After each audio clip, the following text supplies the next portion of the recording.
Leviticus, chapter 1. Laws for burnt offerings. Yahweh called to Moses and spoke to him out of the tent of meeting, saying, Speak to the children of Israel, and tell them, when any one of you offers an offering to Yahweh, you shall offer your offering of the livestock, from the herd and from the flock. If his offering is a burnt offering from the herd, he shall offer a male without blemish.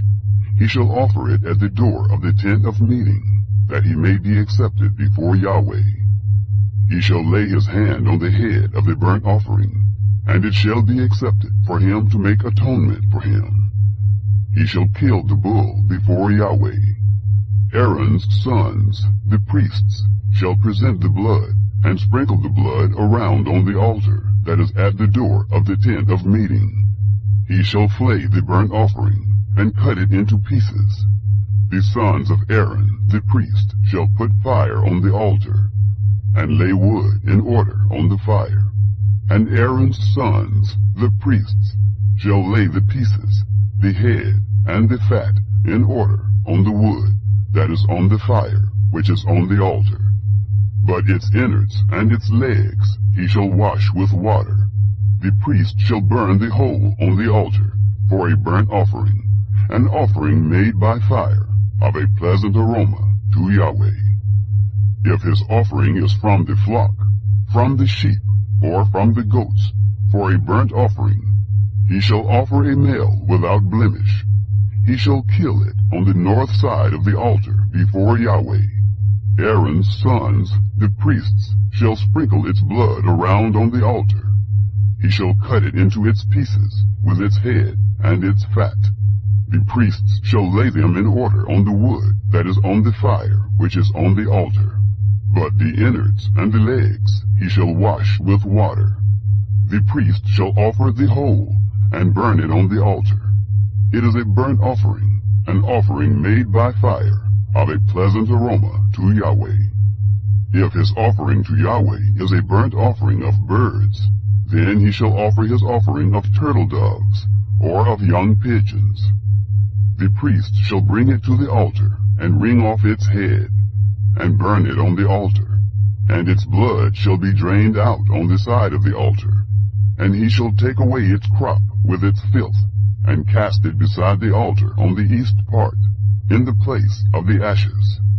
He shall tear it by its wings, but shall not divide it apart. The priest shall burn it on the altar, on the wood that is on the fire. It is a burnt offering, an offering made by fire, of a pleasant aroma to Yahweh. Chapter 2. Laws for grain offerings. When anyone offers an offering of a meal offering to Yahweh, his offering shall be of fine flour, and he shall pour oil on it, and put frankincense on it.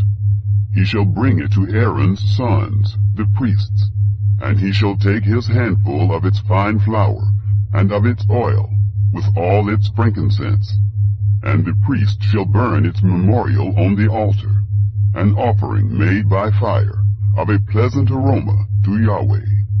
That which is left of the meal offering shall be Aaron's and his sons. It is a most holy thing of the offerings of Yahweh made by fire. When you offer an offering of a meal offering baked in the oven, it shall be unleavened cakes of fine flour mixed with oil, or unleavened wafers anointed with oil. If your offering is a meal offering of the griddle, it shall be of unleavened fine flour mixed with oil. You shall cut it in pieces, and pour oil on it. It is a meal offering. If your offering is a meal offering of the pan, it shall be made of fine flour with oil. You shall bring the meal offering that is made of these things to Yahweh, and it shall be presented to the priest, and he shall bring it to the altar. The priest shall take from the meal offering its memorial, and shall burn it on the altar, an offering made by fire, of a pleasant aroma to Yahweh. That which is left of the meal offering shall be Aaron's and his sons. It is a thing most holy of the offerings of Yahweh, made by fire. No meal offering which you shall offer to Yahweh shall be made with yeast. For you shall burn no yeast, nor any honey, as an offering made by fire to Yahweh. As an offering of first fruits you shall offer them to Yahweh, but they shall not ascend for a pleasant aroma on the altar. Every offering of your meal offering you shall season with salt. Neither shall you allow the salt of the covenant of your God to be lacking from your meal offering. With all your offerings you shall offer salt. If you offer a meal offering of first fruits to Yahweh, you shall offer for the meal offering of your first fruits grain in the ear, parched with fire, bruised grain of the fresh ear. You shall put oil on it, and lay frankincense on it. It is a meal offering. The priest shall burn as its memorial part of its bruised grain, and part of its oil, along with all its frankincense. It is an offering made by fire to Yahweh. Chapter 3.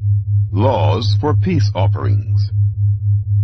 If his offering is a sacrifice of peace offerings, if he offers it from the herd, whether male or female, he shall offer it without blemish before Yahweh.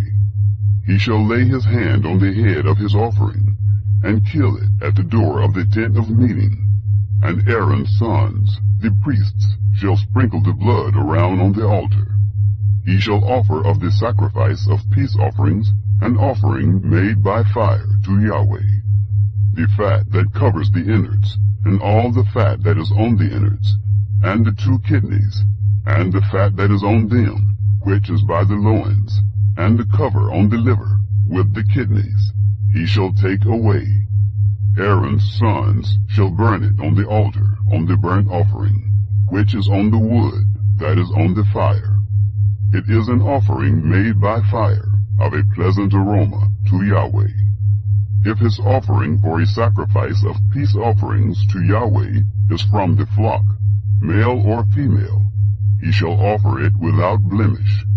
If he offers a lamb for his offering, then he shall offer it before Yahweh, and he shall lay his hand on the head of his offering, and kill it before the tent of meeting.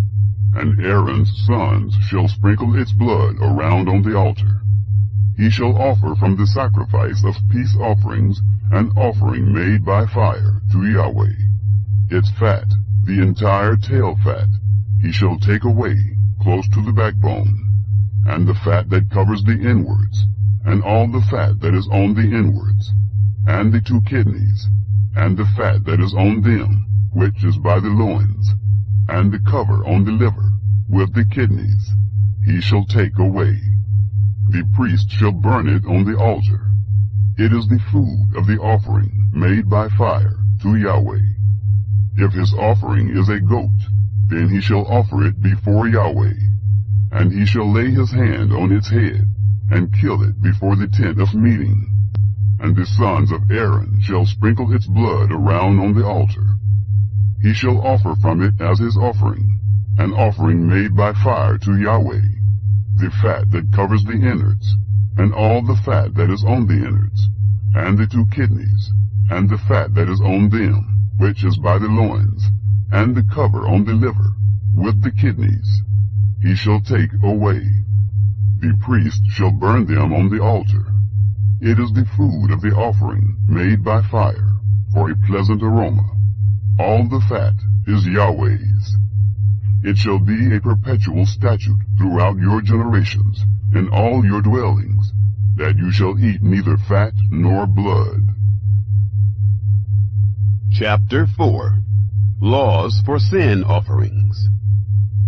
Yahweh spoke to Moses, saying, Speak to the children of Israel, saying, If anyone sins unintentionally in any of the things which Yahweh has commanded not to be done, and does any one of them, if the anointed priest sins so as to bring guilt on the people, then let him offer for his sin, which he has sinned, a young bull without blemish to Yahweh for a sin offering.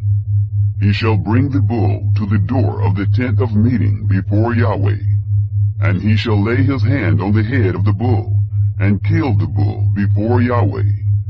The anointed priest shall take some of the blood of the bull, and bring it to the tent of meeting.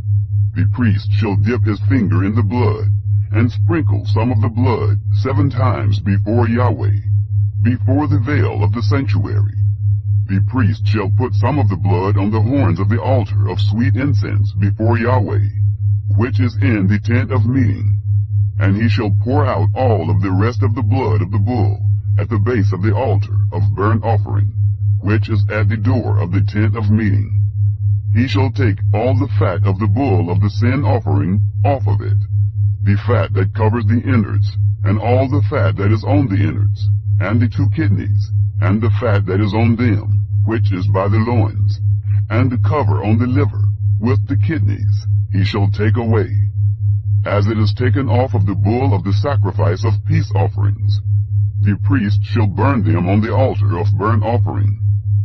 The bull's skin, all its flesh, with its head, and with its legs, its innards, and its dung, even the whole bull shall he carry forth outside the camp to a clean place, where the ashes are poured out, and burn it on wood with fire. Where the ashes are poured out, it shall be burned. If the whole congregation of Israel sins, and the thing is hidden from the eyes of the assembly, and they have done any of the things which Yahweh has commanded not to be done, and are guilty, when the sin in which they have sinned is known, then the assembly shall offer a young bull for a sin offering, and bring it before the tent of meeting. The elders of the congregation shall lay their hands on the head of the bull before Yahweh, and the bull shall be killed before Yahweh. The anointed priest shall bring of the blood of the bull to the tent of meeting, and the priest shall dip his finger in the blood, and sprinkle it 7 times before Yahweh, before the veil. He shall put some of the blood on the horns of the altar, which is before Yahweh, that is in the tent of meeting, and the rest of the blood he shall pour out at the base of the altar of burnt offering, which is at the door of the tent of meeting. All its fat he shall take from it, and burn it on the altar. Thus shall he do with the bull, as he did with the bull of the sin offering, so shall he do with this. And the priest shall make atonement for them, and they shall be forgiven. He shall carry forth the bull outside the camp, and burn it as he burned the first bull. It is the sin offering for the assembly. When a ruler sins, and unwittingly does any one of all the things which Yahweh his God has commanded not be done, and is guilty, if his sin, in which he has sinned, is made known to him, he shall bring as his offering a goat, a male without blemish. He shall lay his hand on the head of the goat, and kill it in the place where they kill the burnt offering before Yahweh. It is a sin offering. The priest shall take some of the blood of the sin offering with his finger, and put it on the horns of the altar of burnt offering. He shall pour out the rest of its blood at the base of the altar of burnt offering. All its fat he shall burn on the altar, like the fat of the sacrifice of peace offerings. And the priest shall make atonement for him concerning his sin, and he will be forgiven. If any one of the common people sins unwittingly, in doing any of the things which Yahweh has commanded not to be done, and is guilty, if his sin which he has sinned is made known to him, then he shall bring for his offering a goat, a female without blemish, for his sin which he has sinned. He shall lay his hand on the head of the sin offering, and kill the sin offering in the place of burnt offering. The priest shall take some of its blood with his finger, and put it on the horns of the altar of burnt offering, and the rest of its blood he shall pour out at the base of the altar. All its fat he shall take away, like the fat is taken away from off of the sacrifice of peace offerings, and the priest shall burn it on the altar for a pleasant aroma to Yahweh. And the priest shall make atonement for him, and he will be forgiven. If he brings a lamb as his offering for a sin offering, he shall bring a female without blemish. He shall lay his hand on the head of the sin offering, and kill it for a sin offering, in the place where they kill the burnt offering. The priest shall take some of the blood of the sin offering with his finger, and put it on the horns of the altar of burnt offering, and all the rest of its blood he shall pour out at the base of the altar. All its fat he shall take away, like the fat of the lamb is taken away from the sacrifice of peace offerings. And the priest shall burn them on the altar, on the offerings of Yahweh made by fire. And the priest shall make atonement for him concerning his sin that he has sinned, and he will be forgiven. Chapter 5. Sins requiring a sin offering. If anyone sins, in that he hears the voice of adjuration, he being a witness, whether he has seen or known, if he doesn't report it, then he shall bear his iniquity. Or if anyone touches any unclean thing, whether it is the carcass of an unclean animal, or the carcass of unclean livestock, or the carcass of unclean creeping things, and it is hidden from him, and he is unclean, then he shall be guilty. Or if he touches the uncleanness of man, whatever his uncleanness is with which he is unclean, and it is hidden from him, when he knows of it, then he shall be guilty. Or if anyone swears rashly with his lips to do evil, or to do good, whatever it is that a man might utter rashly with an oath, and it is hidden from him, when he knows of it, then he shall be guilty of one of these.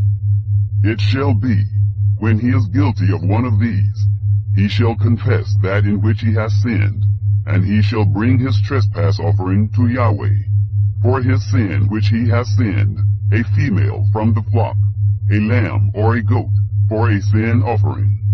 And the priest shall make atonement for him concerning his sin. If he can't afford a lamb, then he shall bring his trespass offering for that in which he has sinned, 2 turtle doves, or 2 young pigeons, to Yahweh, one for a sin offering, and the other for a burnt offering. He shall bring them to the priest, who shall first offer the one which is for the sin offering, and wring off its head from its neck, but shall not sever it completely. He shall sprinkle some of the blood of the sin offering on the side of the altar, and the rest of the blood shall be drained out at the base of the altar. It is a sin offering. He shall offer the second for a burnt offering, according to the ordinance, and the priest shall make atonement for him concerning his sin which he has sinned, and he shall be forgiven. But if he can't afford 2 turtle doves, or 2 young pigeons, then he shall bring his offering for that in which he has sinned, the 10th part of an ephah of fine flour for a sin offering. He shall put no oil on it, neither shall he put any frankincense on it, for it is a sin offering. He shall bring it to the priest, and the priest shall take his handful of it as the memorial portion, and burn it on the altar, on the offerings of Yahweh made by fire. It is a sin offering. The priest shall make atonement for him concerning his sin that he has sinned in any of these things, and he will be forgiven, and the rest shall be the priest's as the meal offering. Laws for guilt offerings. Yahweh spoke to Moses, saying, If anyone commits a trespass and sins unwittingly in the holy things of Yahweh, then he shall bring his trespass offering to Yahweh, a ram without blemish from the flock, according to your estimation in silver by shekels, after the shekel of the sanctuary, for a trespass offering. He shall make restitution for that which he has done wrong in the holy thing, and shall add a 5th part to it, and give it to the priest, and the priest shall make atonement for him with the ram of the trespass offering, and he will be forgiven.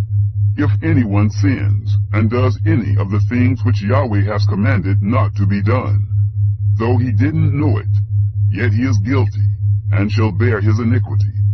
He shall bring a ram without blemish from of the flock, according to your estimation, for a trespass offering, to the priest, and the priest shall make atonement for him concerning the thing in which he sinned, and didn't know it, and he will be forgiven. It is a trespass offering. He is certainly guilty before Yahweh. Chapter 6. Sins requiring a guilt offering.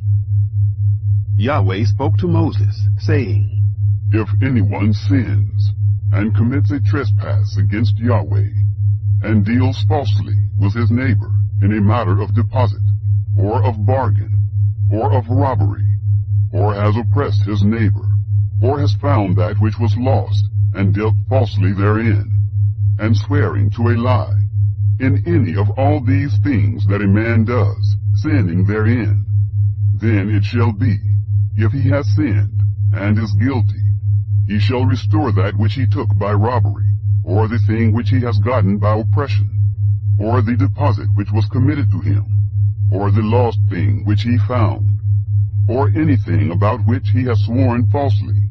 He shall restore it even in full, and shall add a fifth part more to it. To him to whom it belongs he shall give it, in the day of his being found guilty.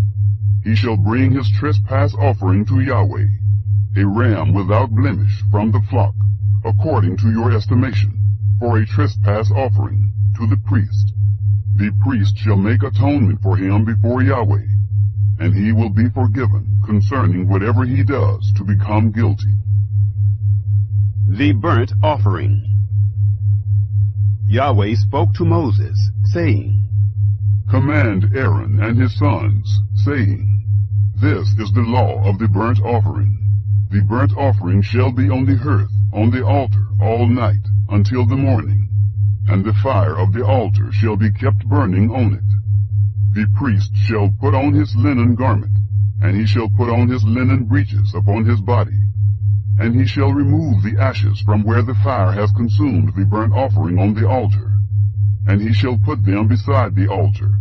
He shall take off his garments, and put on other garments, and carry the ashes outside the camp to a clean place. The fire on the altar shall be kept burning on it. It shall not go out. And the priest shall burn wood on it every morning, and he shall lay the burnt offering in order upon it, and shall burn on it the fat of the peace offerings. Fire shall be kept burning on the altar continually. It shall not go out. The grain offering. This is the law of the meal offering. The sons of Aaron shall offer it before Yahweh, before the altar. He shall take from there his handful of the fine flour of the meal offering, and of its oil, and all the frankincense which is on the meal offering, and shall burn it on the altar for a pleasant aroma, as its memorial to Yahweh. That which is left of it Aaron and his sons shall eat. It shall be eaten without yeast in a holy place. They shall eat it in the court of the tent of meeting. It shall not be baked with yeast. I have given it as their portion of my offerings made by fire. It is most holy, as the sin offering, and as the trespass offering. Every male among the children of Aaron shall eat of it, as their portion forever throughout their generations, from the offerings of Yahweh made by fire. Whoever touches them shall be holy. Yahweh spoke to Moses, saying, This is the offering of Aaron and of his sons, which they shall offer to Yahweh in the day when he is anointed. The 10th part of an ephah of fine flour for a meal offering perpetually, half of it in the morning, and half of it in the evening. It shall be made with oil in a griddle. When it is soaked, you shall bring it in. You shall offer the meal offering in baked pieces, for a pleasant aroma to Yahweh. The anointed priest that will be in his place from among his sons shall offer it. By a statute forever, it shall be wholly burnt to Yahweh. Every meal offering of a priest shall be wholly burned. It shall not be eaten. The sin offering. Yahweh spoke to Moses, saying, Speak to Aaron and to his sons, saying, This is the law of the sin offering. In the place where the burnt offering is killed, the sin offering shall be killed before Yahweh. It is most holy. The priest who offers it for sin shall eat it. It shall be eaten in a holy place, in the court of the tent of meeting. Whatever shall touch its flesh shall be holy. When there is any of its blood sprinkled on a garment, you shall wash that on which it was sprinkled in a holy place. But the earthen vessel in which it is boiled shall be broken, and if it is boiled in a bronze vessel, it shall be scoured and rinsed in water. Every male among the priests shall eat of it. It is most holy. No sin offering of which any of the blood is brought into the tent of meeting to make atonement in the holy place shall be eaten. It shall be burned with fire. Chapter 7. The Guilt Offering. This is the law of the trespass offering. It is most holy. In the place where they kill the burnt offering, he shall kill the trespass offering, and its blood he shall sprinkle around on the altar. He shall offer all of its fat, the fat tail, and the fat that covers the innards, and the 2 kidneys, and the fat that is on them, which is by the loins, and the cover on the liver, with the kidneys, shall he take away. And the priest shall burn them on the altar for an offering made by fire to Yahweh. It is a trespass offering. Every male among the priests may eat of it. It shall be eaten in a holy place. It is most holy. As is the sin offering, so is the trespass offering. There is one law for them. The priest who makes atonement with them shall have it. The priest who offers any man's burnt offering, even the priest shall have for himself the skin of the burnt offering which he has offered. Every meal offering that is baked in the oven, and all that is dressed in the pan and on the griddle, shall be the priest's who offers it. Every meal offering, mixed with oil or dry, belongs to all the sons of Aaron, one as well as another. The Peace Offering. This is the law of the sacrifice of peace offerings, which one shall offer to Yahweh. If he offers it for a thanksgiving, then he shall offer with the sacrifice of thanksgiving unleavened cakes mixed with oil, and unleavened wafers anointed with oil, and cakes mixed with oil. With cakes of leavened bread he shall offer his offering with the sacrifice of his peace offerings for thanksgiving. Of it he shall offer one out of each offering for a heave offering to Yahweh. It shall be the priest's who sprinkles the blood of the peace offerings.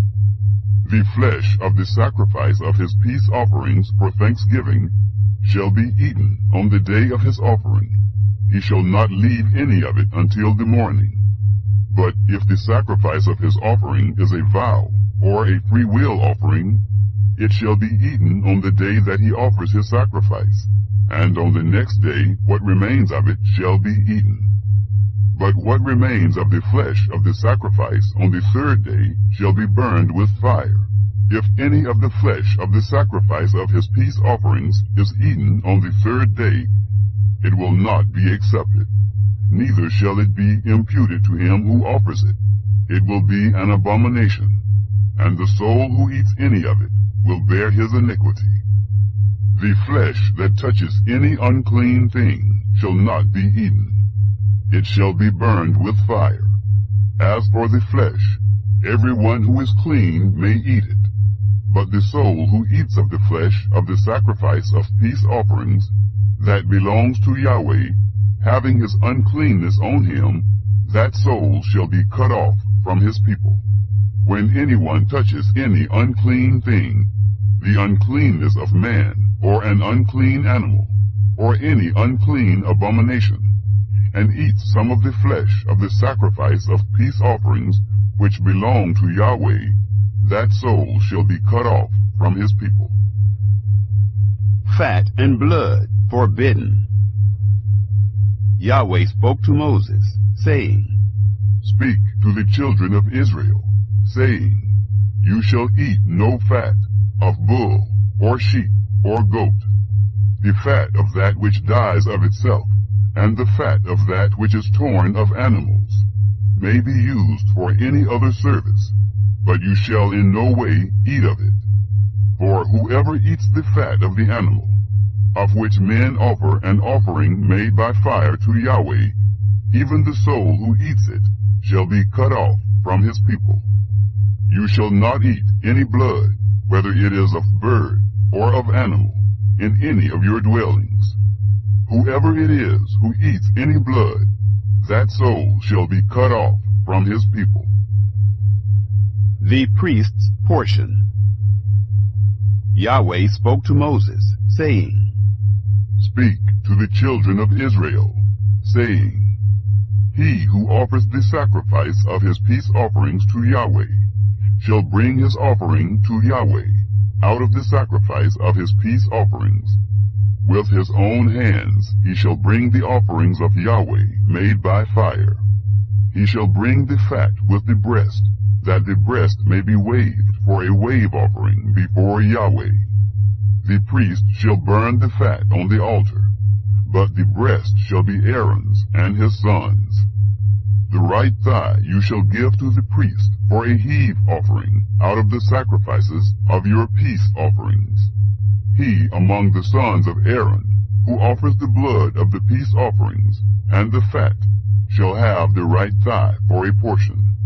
For the waved breast and the heaved thigh I have taken from the children of Israel out of the sacrifices of their peace offerings, and have given them to Aaron the priest and to his sons as their portion forever from the children of Israel. This is the anointing portion of Aaron and the anointing portion of his sons, out of the offerings of Yahweh made by fire, in the day when he presented them to minister to Yahweh in the priest's office, which Yahweh commanded to be given them of the children of Israel, in the day that he anointed them. It is their portion forever throughout their generations. This is the law of the burnt offering, of the meal offering, and of the sin offering, and of the trespass offering, and of the consecration, and of the sacrifice of peace offerings, which Yahweh commanded Moses in Mount Sinai, in the day that he commanded the children of Israel to offer their offerings to Yahweh in the wilderness of Sinai. Chapter 8. Moses consecrates Aaron and his sons. Yahweh spoke to Moses, saying, Take Aaron and his sons with him, and the garments, and the anointing oil, and the bull of the sin offering, and the 2 rams, and the basket of unleavened bread, and assemble all the congregation at the door of the tent of meeting. Moses did as Yahweh commanded him, and the congregation was assembled at the door of the tent of meeting. Moses said to the congregation, This is the thing which Yahweh has commanded to be done. Moses brought Aaron and his sons, and washed them with water. He put the coat on him, tied the sash on him, clothed him with the robe, put the ephod on him. And he tied the skillfully woven band of the ephod on him, and fastened it to him with it. He placed the breastplate on him, and in the breastplate he put the Urim and the Thummim. He set the turban on his head, and on the turban, in front, he set the golden plate, the holy crown, as Yahweh commanded Moses. Moses took the anointing oil, and anointed the tabernacle, and all that was in it, and sanctified them. He sprinkled it on the altar 7 times, and anointed the altar and all its vessels, and the basin and its base, to sanctify them. He poured some of the anointing oil on Aaron's head, and anointed him, to sanctify him. Moses brought Aaron's sons, and clothed them with coats, and tied sashes on them, and put headbands on them, as Yahweh commanded Moses. The priest's sin offering. He brought the bull of the sin offering, and Aaron and his sons laid their hands on the head of the bull of the sin offering. He killed it, and Moses took the blood, and put it around on the horns of the altar with his finger, and purified the altar, and poured out the blood at the base of the altar, and sanctified it, to make atonement for it. He took all the fat that was on the innards, and the cover of the liver, and the 2 kidneys, and their fat, and Moses burned it on the altar. But the bull, and its skin, and its flesh, and its dung, he burned with fire outside the camp, as Yahweh commanded Moses. The priest's burnt offering. He presented the ram of the burnt offering, and Aaron and his sons laid their hands on the head of the ram. He killed it, and Moses sprinkled the blood around on the altar. He cut the ram into its pieces, and Moses burned the head, and the pieces, and the fat. He washed the innards and the legs with water, and Moses burned the whole ram on the altar. It was a burnt offering for a pleasant aroma. It was an offering made by fire to Yahweh, as Yahweh commanded Moses. The ram of consecration. He presented the other ram, the ram of consecration, and Aaron and his sons laid their hands on the head of the ram. He killed it, and Moses took some of its blood, and put it on the tip of Aaron's right ear, and on the thumb of his right hand, and on the great toe of his right foot. He brought Aaron's sons, and Moses put some of the blood on the tip of their right ear, and on the thumb of their right hand, and on the great toe of their right foot. And Moses sprinkled the blood around on the altar. He took the fat, and the fat tail, and all the fat that was on the innards, and the cover of the liver, and the 2 kidneys, and their fat, and the right thigh. And out of the basket of unleavened bread that was before Yahweh, he took 1 unleavened cake, and 1 cake of oiled bread, and 1 wafer, and placed them on the fat, and on the right thigh. He put all these in Aaron's hands and in his sons' hands, and waved them for a wave offering before Yahweh. Moses took them from their hands, and burned them on the altar on the burnt offering. They were a consecration for a pleasant aroma. It was an offering made by fire to Yahweh. Moses took the breast and waved it for a wave offering before Yahweh. It was Moses' portion of the ram of consecration, as Yahweh commanded Moses. Moses took some of the anointing oil, and some of the blood which was on the altar, and sprinkled it on Aaron, on his garments, and on his sons, and on his sons' garments with him, and sanctified Aaron, his garments, and his sons' garments with him. Moses said to Aaron and to his sons, "Boil the flesh at the door of the tent of meeting, and there eat it, and the bread that is in the basket of consecration, as I commanded, saying, Aaron and his sons shall eat it. What remains of the flesh and of the bread you shall burn with fire. You shall not go out from the door of the tent of meeting 7 days, until the days of your consecration are fulfilled, for he shall consecrate you 7 days. What has been done this day, so Yahweh has commanded to do, to make atonement for you. You shall stay at the door of the tent of meeting day and night 7 days, and keep Yahweh's command, that you don't die, for so I am commanded." Aaron and his sons did all the things which Yahweh commanded by Moses. Chapter 9. The first offerings of Aaron. It happened on the 8th day that Moses called Aaron and his sons, and the elders of Israel.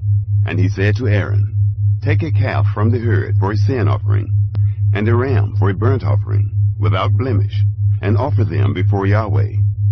You shall speak to the children of Israel, saying, Take a male goat for a sin offering, and a calf and a lamb, both a year old, without blemish, for a burnt offering, and a bull and a ram for peace offerings, to sacrifice before Yahweh, and a meal offering mixed with oil, for today Yahweh appears to you." They brought what Moses commanded before the tent of meeting, and all the congregation drew near and stood before Yahweh. Moses said, "This is the thing which Yahweh commanded that you should do, and the glory of Yahweh shall appear to you." Moses said to Aaron, "Draw near to the altar, and offer your sin offering and your burnt offering, and make atonement for yourself and for the people, and offer the offering of the people, and make atonement for them, as Yahweh commanded." The sin offering. So Aaron drew near to the altar, and killed the calf of the sin offering, which was for himself. The sons of Aaron presented the blood to him, and he dipped his finger in the blood, and put it on the horns of the altar, and poured out the blood at the base of the altar. But the fat, and the kidneys, and the cover from the liver of the sin offering, he burned upon the altar, as Yahweh commanded Moses. The flesh and the skin he burned with fire outside the camp. The burnt offering. He killed the burnt offering, and Aaron's sons delivered the blood to him, and he sprinkled it around on the altar. They delivered the burnt offering to him, piece by piece, and the head, and he burned them upon the altar. He washed the innards and the legs, and burned them on the burnt offering on the altar. The offerings for the people. He presented the people's offering, and took the goat of the sin offering which was for the people, and killed it, and offered it for sin, like the first. He presented the burnt offering, and offered it according to the ordinance. He presented the meal offering, and filled his hand from there, and burned it upon the altar, besides the burnt offering of the morning. He also killed the bull and the ram, the sacrifice of peace offerings, which was for the people. And Aaron's sons delivered to him the blood, which he sprinkled around on the altar, and the fat of the bull and of the ram, the fat tail, and that which covers the innards, and the kidneys, and the cover of the liver. And they put the fat upon the breasts, and he burned the fat on the altar. And the breasts and the right thigh Aaron waved for a wave offering before Yahweh, as Moses commanded. Aaron lifted up his hands toward the people, and blessed them. And he came down from offering the sin offering, and the burnt offering, and the peace offerings. Moses and Aaron blessed the people. Moses and Aaron went into the tent of meeting, and came out, and blessed the people. And the glory of Yahweh appeared to all the people. There came forth fire from before Yahweh, and consumed the burnt offering, and the fat upon the altar. And when all the people saw it, they shouted, and fell on their faces. Chapter 10. The sin of Nadab and Abihu. Nadab and Abihu, the sons of Aaron, each took his censer, and put fire in it, and laid incense on it, and offered strange fire before Yahweh, which he had not commanded them. And fire came forth from before Yahweh, and devoured them, and they died before Yahweh. Then Moses said to Aaron, This is what Yahweh spoke of, saying, I will show myself holy to those who come near me, and before all the people I will be glorified.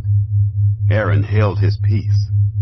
Moses called Mishael and Elzaphan, the sons of Uzziel, the uncle of Aaron, and said to them, Draw near, carry your brothers from before the sanctuary out of the camp. So they drew near, and carried them in their coats out of the camp, as Moses had said. Moses said to Aaron, and to Eleazar, and to Ithamar his sons, Don't let the hair of your heads go loose, neither tear your clothes, that you don't die, and that he not be angry with all the congregation. But let your brothers, the whole house of Israel, bewail the burning which Yahweh hath kindled. You shall not go out from the door of the tent of meeting, lest you die, for the anointing oil of Yahweh is on you. They did according to the word of Moses. Restrictions for priests. Yahweh spoke to Aaron, saying, Drink no wine, nor strong drink, you nor your sons with you, when you go into the tent of meeting, that you don't die. It shall be a statute forever throughout your generations, and that you are to make a distinction between the holy and the common, and between the unclean and the clean, and that you are to teach the children of Israel all the statutes which Yahweh has spoken to them by Moses. Moses spoke to Aaron, and to Eleazar, and to Ithamar his sons who were left. Take the meal offering that remains of the offerings of Yahweh made by fire, and eat it without yeast beside the altar, for it is most holy. And you shall eat it in a holy place, because it is your portion, and your son's portion, of the offerings of Yahweh made by fire. For so I am commanded. The waved breast and the heaved thigh you shall eat in a clean place, you and your sons, and your daughters with you. For they are given as your portion, and your son's portion, out of the sacrifices of the peace offerings of the children of Israel. The heaved thigh and the waved breast they shall bring, with the offerings made by fire, of the fat, to wave it for a wave offering before Yahweh. and it shall be yours, and your sons with you, as a portion forever, as Yahweh has commanded. Moses diligently inquired about the goat of the sin offering, and behold, it was burned. And he was angry with Eleazar and with Ithamar, the sons of Aaron, who were left, saying, Why haven't you eaten the sin offering in the place of the sanctuary, since it is most holy? And he has given it you to bear the iniquity of the congregation, to make atonement for them before Yahweh. Behold, its blood was not brought into the inner part of the sanctuary. You certainly should have eaten it in the sanctuary, as I commanded. Aaron spoke to Moses, Behold, this day they have offered their sin offering and their burnt offering before Yahweh, and such things as these have happened to me. And if I had eaten the sin offering today, would it have been pleasing in the sight of Yahweh? When Moses heard that, it was pleasing in his sight. Chapter 11. Clean and unclean animals. Yahweh spoke to Moses and to Aaron, saying to them, Speak to the children of Israel, saying, These are the living things which you may eat among all the animals that are on the earth. Whatever parts the hoof, and is cloven-footed, and chews the cud among the animals, that you may eat. Nevertheless, these you shall not eat of those that chew the cud, or of those who part the hoof. The camel, because he chews the cud, but doesn't have a parted hoof, he is unclean to you. The coney, because he chews the cud, but doesn't have a parted hoof, he is unclean to you. The hare, because she chews the cud, but doesn't part the hoof, she is unclean to you. The pig, because he has a split hoof, and is cloven-footed, but doesn't chew the cud, he is unclean to you. Of their flesh you shall not eat, and their carcasses you shall not touch. They are unclean to you. These you may eat of all that are in the waters. Whatever has fins and scales in the waters, in the seas and in the rivers, that you may eat. All that don't have fins and scales in the seas and in the rivers, of all that move in the waters, and of all the living creatures that are in the waters, they are an abomination to you, and you detest them. You shall not eat of their flesh, and you shall detest their carcasses. Whatever has no fins nor scales in the waters, that is an abomination to you. These you shall detest among the birds. They shall not be eaten. They are an abomination. The eagle, and the vulture, and the black vulture, and the red kite, any kind of black kite, any kind of raven, the horned owl, the screech owl, and the gull, any kind of hawk, the little owl, the cormorant, the great owl, the white owl, the desert owl, the osprey, the stork, any kind of heron, the hoopoe, and the bat. All flying insects that walk on all fours are an abomination to you, yet you may eat these. Of all winged creeping things that go on all fours, which have legs above their feet, with which to hop on the earth, even of these you may eat.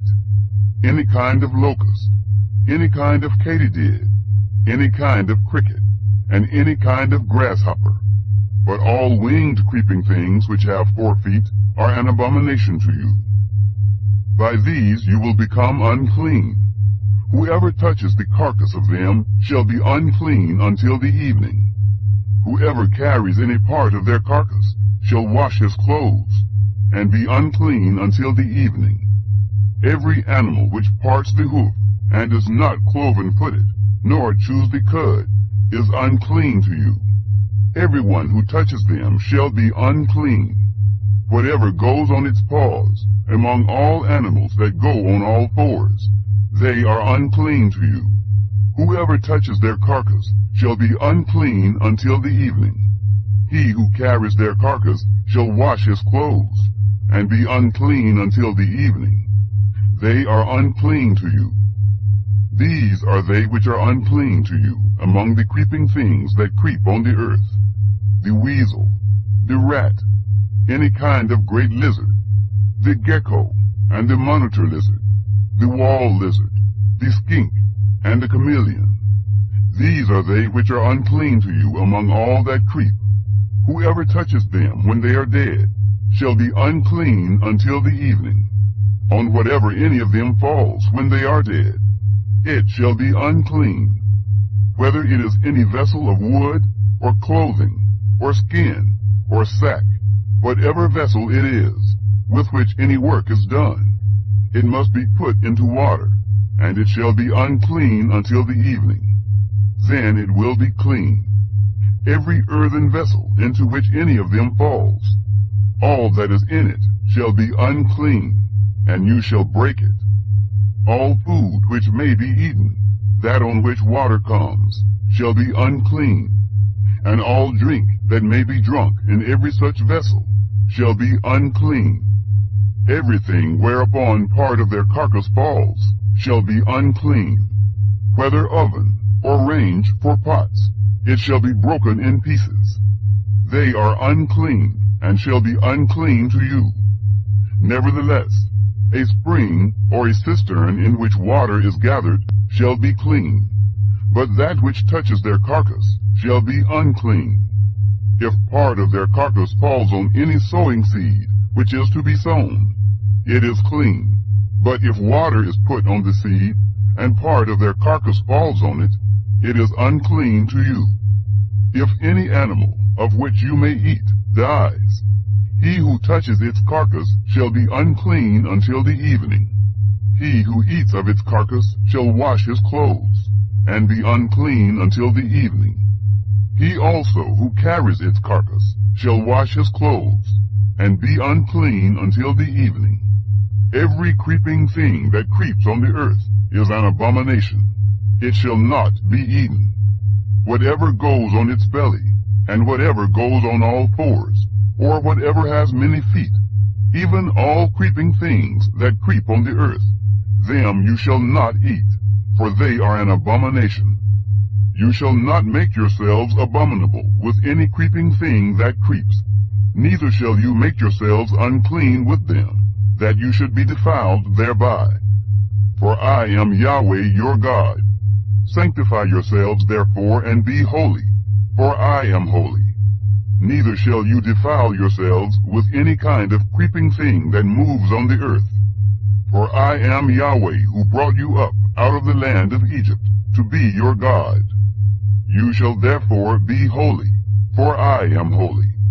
This is the law of the animal, and of the bird, and of every living creature that moves in the waters, and of every creature that creeps on the earth, to make a distinction between the unclean and the clean, and between the living thing that may be eaten, and the living thing that may not be eaten.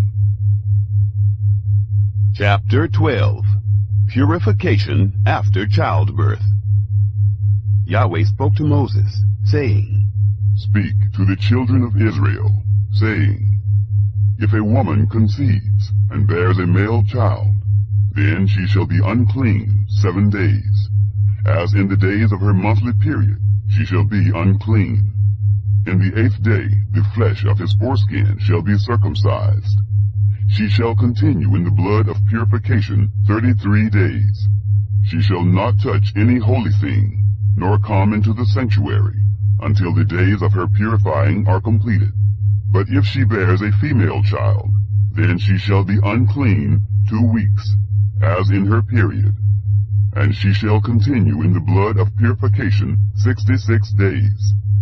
When the days of her purification are completed, for a son or for a daughter, she shall bring to the priest at the door of the tent of meeting a year-old lamb for a burnt offering, and a young pigeon or a turtle dove for a sin offering. And he shall offer it before Yahweh, and make atonement for her, and she shall be cleansed from the fountain of her blood. This is the law for her who bears, whether a male or a female. If she cannot afford a lamb, then she shall take 2 turtle doves, or 2 young pigeons, the one for a burnt offering, and the other for a sin offering. And the priest shall make atonement for her, and she shall be clean. Chapter 13. Laws about leprosy. Yahweh spoke to Moses and to Aaron, saying, When a man shall have a rising in his body's skin, or a scab, or a bright spot, and it becomes in the skin of his body a plague of leprosy, then he shall be brought to Aaron the priest, or to one of his sons, the priests. And the priest shall examine the plague in the skin of the body. And if the hair in the plague has turned white, and the appearance of the plague is deeper than the body's skin, it is the plague of leprosy.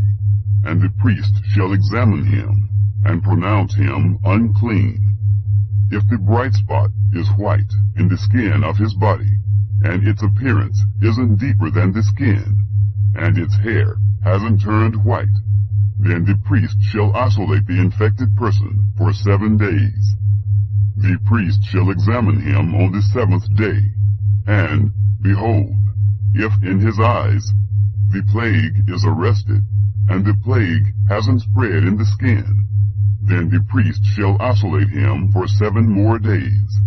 The priest shall examine him again on the 7th day, and behold, if the plague has faded, and the plague hasn't spread in the skin, then the priest shall pronounce him clean. It is a scab. He shall wash his clothes, and be clean.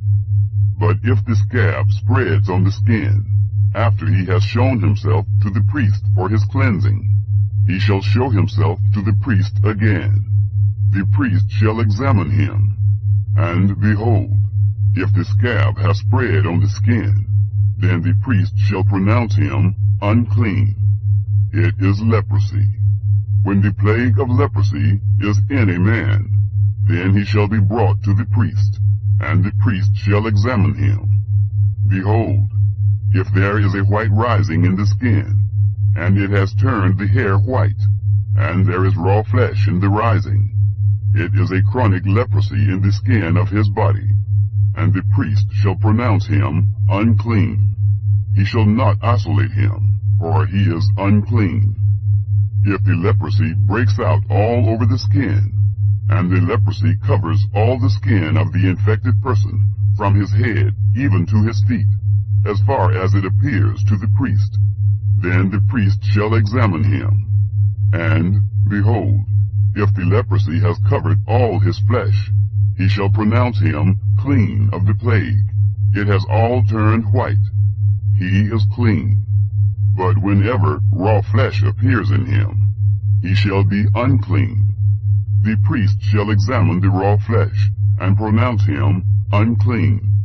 The raw flesh is unclean. It is leprosy. Or, if the raw flesh turns again, and is changed to white, then he shall come to the priest, and the priest shall examine him. And, behold, if the plague has turned white, then the priest shall pronounce him clean of the plague. He is clean.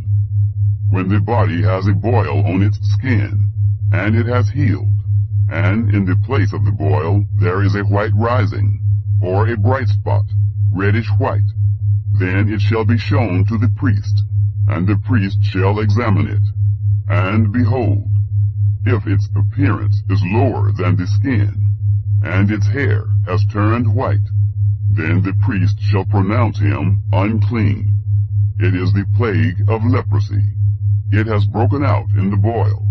But if the priest examines it, and behold, there are no white hairs in it, and it isn't deeper than the skin, but is dim, then the priest shall isolate him 7 days. If it spreads in the skin, then the priest shall pronounce him unclean. It is a plague. But if the bright spot stays in its place, and hasn't spread, it is the scar from the boil, and the priest shall pronounce him clean. Or, when the body has a burn from fire on its skin, and the raw flesh of the burn becomes a bright spot, reddish white, or white, then the priest shall examine it. And behold, if the hair in the bright spot has turned white, and its appearance is deeper than the skin, It is leprosy. It has broken out in the burning, and the priest shall pronounce him unclean. It is the plague of leprosy. But if the priest examines it, and behold, there is no white hair in the bright spot, and it isn't lower than the skin, but is faded, then the priest shall isolate him 7 days. The priest shall examine him on the 7th day. If it has spread in the skin, then the priest shall pronounce him unclean. It is the plague of leprosy. If the bright spot stays in its place, and hasn't spread in the skin, but is faded, it is the swelling from the burn, and the priest shall pronounce him clean, for it is the scar from the burn.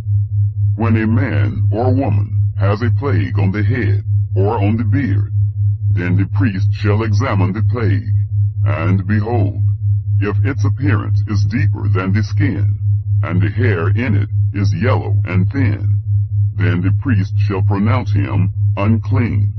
It is an itch. It is leprosy of the head or of the beard. If the priest examines the plague of itching, and behold, its appearance isn't deeper than the skin, and there is no black hair in it, then the priest shall isolate him, the person infected with itching, 7 days. On the 7th day, the priest shall examine the plague, and behold, if the itch hasn't spread, and there is no yellow hair in it, and the appearance of the itch isn't deeper than the skin, then he shall be shaved, but he shall not shave the itch, and the priest shall shut him up who has the itch 7 more days. On the 7th day, the priest shall examine the itch, and behold, if the itch hasn't spread in the skin, and its appearance isn't deeper than the skin, then the priest shall pronounce him clean. He shall wash his clothes and be clean. But if the itch spreads in the skin after his cleansing, then the priest shall examine him. And behold, if the itch has spread in the skin, the priest shall not look for the yellow hair. He is unclean. But if in his eyes the itch is arrested, and black hair has grown in it, the itch is healed. He is clean. The priest shall pronounce him clean. When a man or a woman has bright spots in the skin of the body, even white bright spots, then the priest shall examine them. And behold, if the bright spots on the skin of their body are a dull white, it is a harmless rash. It has broken out in the skin. He is clean. If a man's hair has fallen from his head, he is bald. He is clean. If his hair has fallen off from the front part of his head, he is forehead bald. He is clean. But if there is in the bald head or the bald forehead a reddish-white plague, it is leprosy breaking out in his bald head or his bald forehead. Then the priest shall examine him, and behold, if the rising of the plague is reddish-white in his bald head or in his bald forehead, like the appearance of leprosy in the skin of the flesh, he is a leprous man. He is unclean. The priest shall surely pronounce him unclean. His plague is on his head. The leper in whom the plague is shall wear torn clothes, and the hair of his head shall hang loose. He shall cover his upper lip, and shall cry, Unclean, unclean. All the days in which the plague is in him, he shall be unclean. He is unclean. He shall dwell alone. Outside of the camp shall be his dwelling. Mildewed clothing. The garment also that the plague of leprosy is in, whether it is a woolen garment or a linen garment, whether it is in warp or woof, of linen or of wool, whether in a skin or in anything made of skin. If the plague is greenish or reddish in the garment, or in the skin, or in the warp, or in the woof, or in anything made of skin. It is the plague of leprosy, and shall be shown to the priest. The priest shall examine the plague, and isolate the plague 7 days. He shall examine the plague on the 7th day.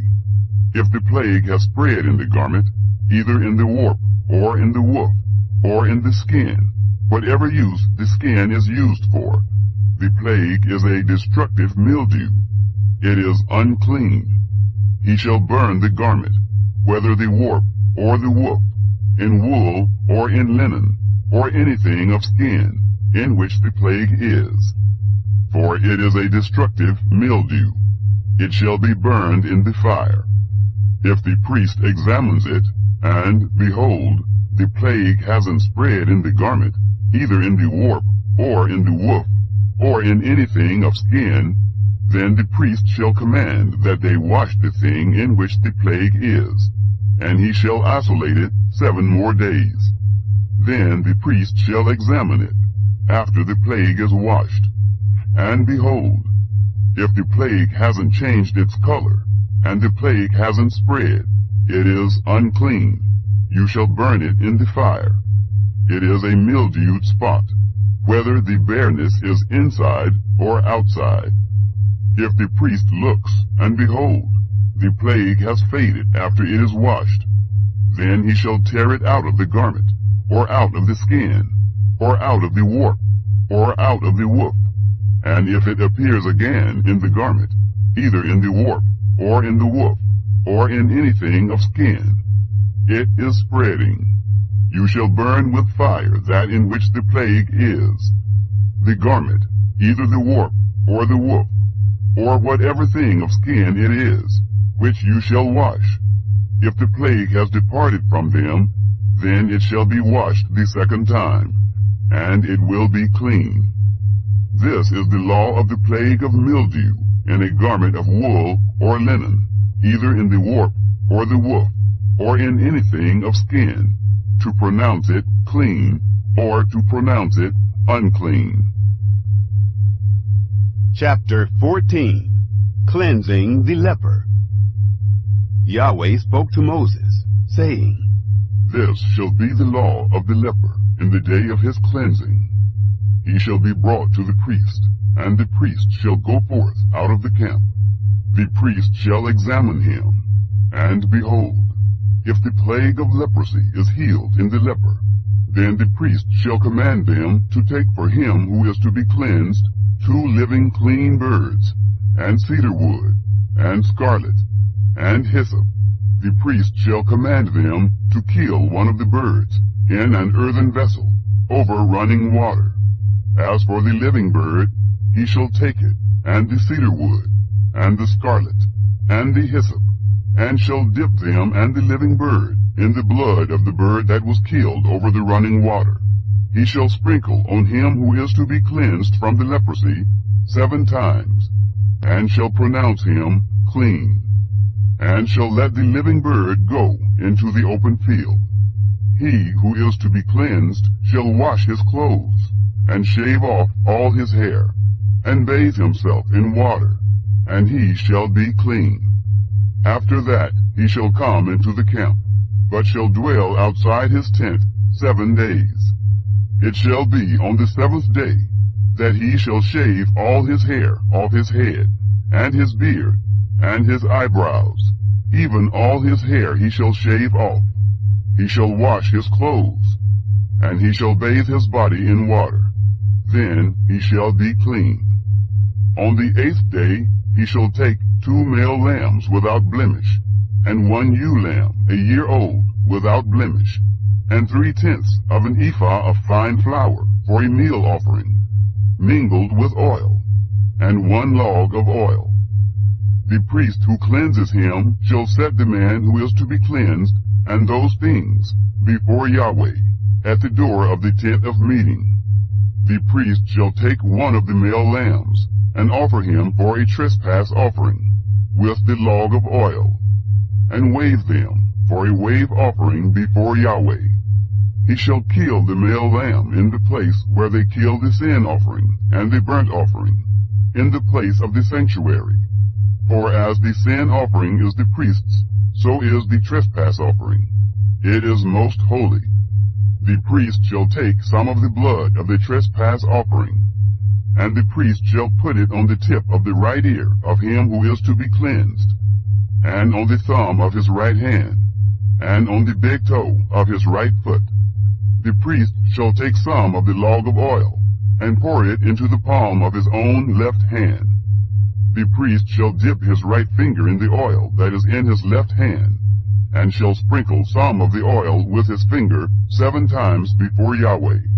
The priest shall put some of the rest of the oil that is in his hand on the tip of the right ear of him who is to be cleansed, and on the thumb of his right hand, and on the big toe of his right foot, upon the blood of the trespass offering.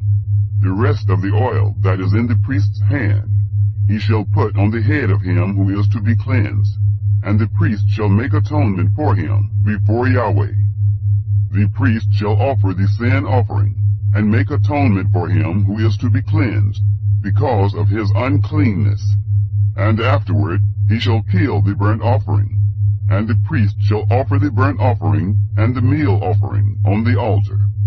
The priest shall make atonement for him, and he shall be clean. If he is poor, and can't afford so much, then he shall take 1 male lamb for a trespass offering to be waved, to make atonement for him, and 1/10 of an ephah of fine flour mingled with oil, for a meal offering, and a log of oil, and 2 turtle doves, or 2 young pigeons, such as he is able to afford, and the one shall be a sin offering, and the other a burnt offering. On the 8th day he shall bring them for his cleansing to the priest, to the door of the tent of meeting, before Yahweh. The priest shall take the lamb of the trespass offering, and the log of oil, and the priest shall wave them for a wave offering before Yahweh. He shall kill the lamb of the trespass offering. The priest shall take some of the blood of the trespass offering, and put it on the tip of the right ear of him who is to be cleansed, and on the thumb of his right hand, and on the big toe of his right foot. The priest shall pour some of the oil into the palm of his own left hand, and the priest shall sprinkle with his right finger some of the oil that is in his left hand 7 times before Yahweh. Then the priest shall put some of the oil that is in his hand on the tip of the right ear of him who is to be cleansed, and on the thumb of his right hand, and on the big toe of his right foot, on the place of the blood of the trespass offering. The rest of the oil that is in the priest's hand he shall put on the head of him who is to be cleansed, to make atonement for him before Yahweh. He shall offer 1 of the turtle doves, or of the young pigeons, such as he is able to afford, even such as he is able to afford, the one for a sin offering, and the other for a burnt offering, with the meal offering. The priest shall make atonement for him who is to be cleansed before Yahweh. This is the law for him in whom is the plague of leprosy, who is not able to afford the sacrifice for his cleansing. Signs of home contamination. Yahweh spoke to Moses and to Aaron, saying, When you have come into the land of Canaan, which I give to you for a possession, and I put a spreading mildew in a house in the land of your possession, then he who owns the house shall come and tell the priest, saying, There seems to me to be some sort of plague in the house. The priest shall command that they empty the house, before the priest goes in to examine the plague, that all that is in the house not be made unclean. And afterward the priest shall go in to inspect the house. He shall examine the plague, and behold, if the plague is in the walls of the house with hollow streaks, greenish or reddish, and it appears to be deeper than the wall, then the priest shall go out of the house to the door of the house, and shut up the house 7 days. The priest shall come again on the 7th day, and look. If the plague has spread in the walls of the house, then the priest shall command that they take out the stones in which is the plague, and cast them into an unclean place outside of the city. And he shall cause the inside of the house to be scraped all over, and they shall pour out the mortar that they scraped off outside of the city into an unclean place. They shall take other stones, and put them in the place of those stones. And he shall take other mortar, and shall plaster the house. If the plague comes again, and breaks out in the house, after he has taken out the stones, and after he has scraped the house, and after it was plastered, then the priest shall come in and look. And behold, if the plague has spread in the house, it is a destructive mildew in the house. It is unclean.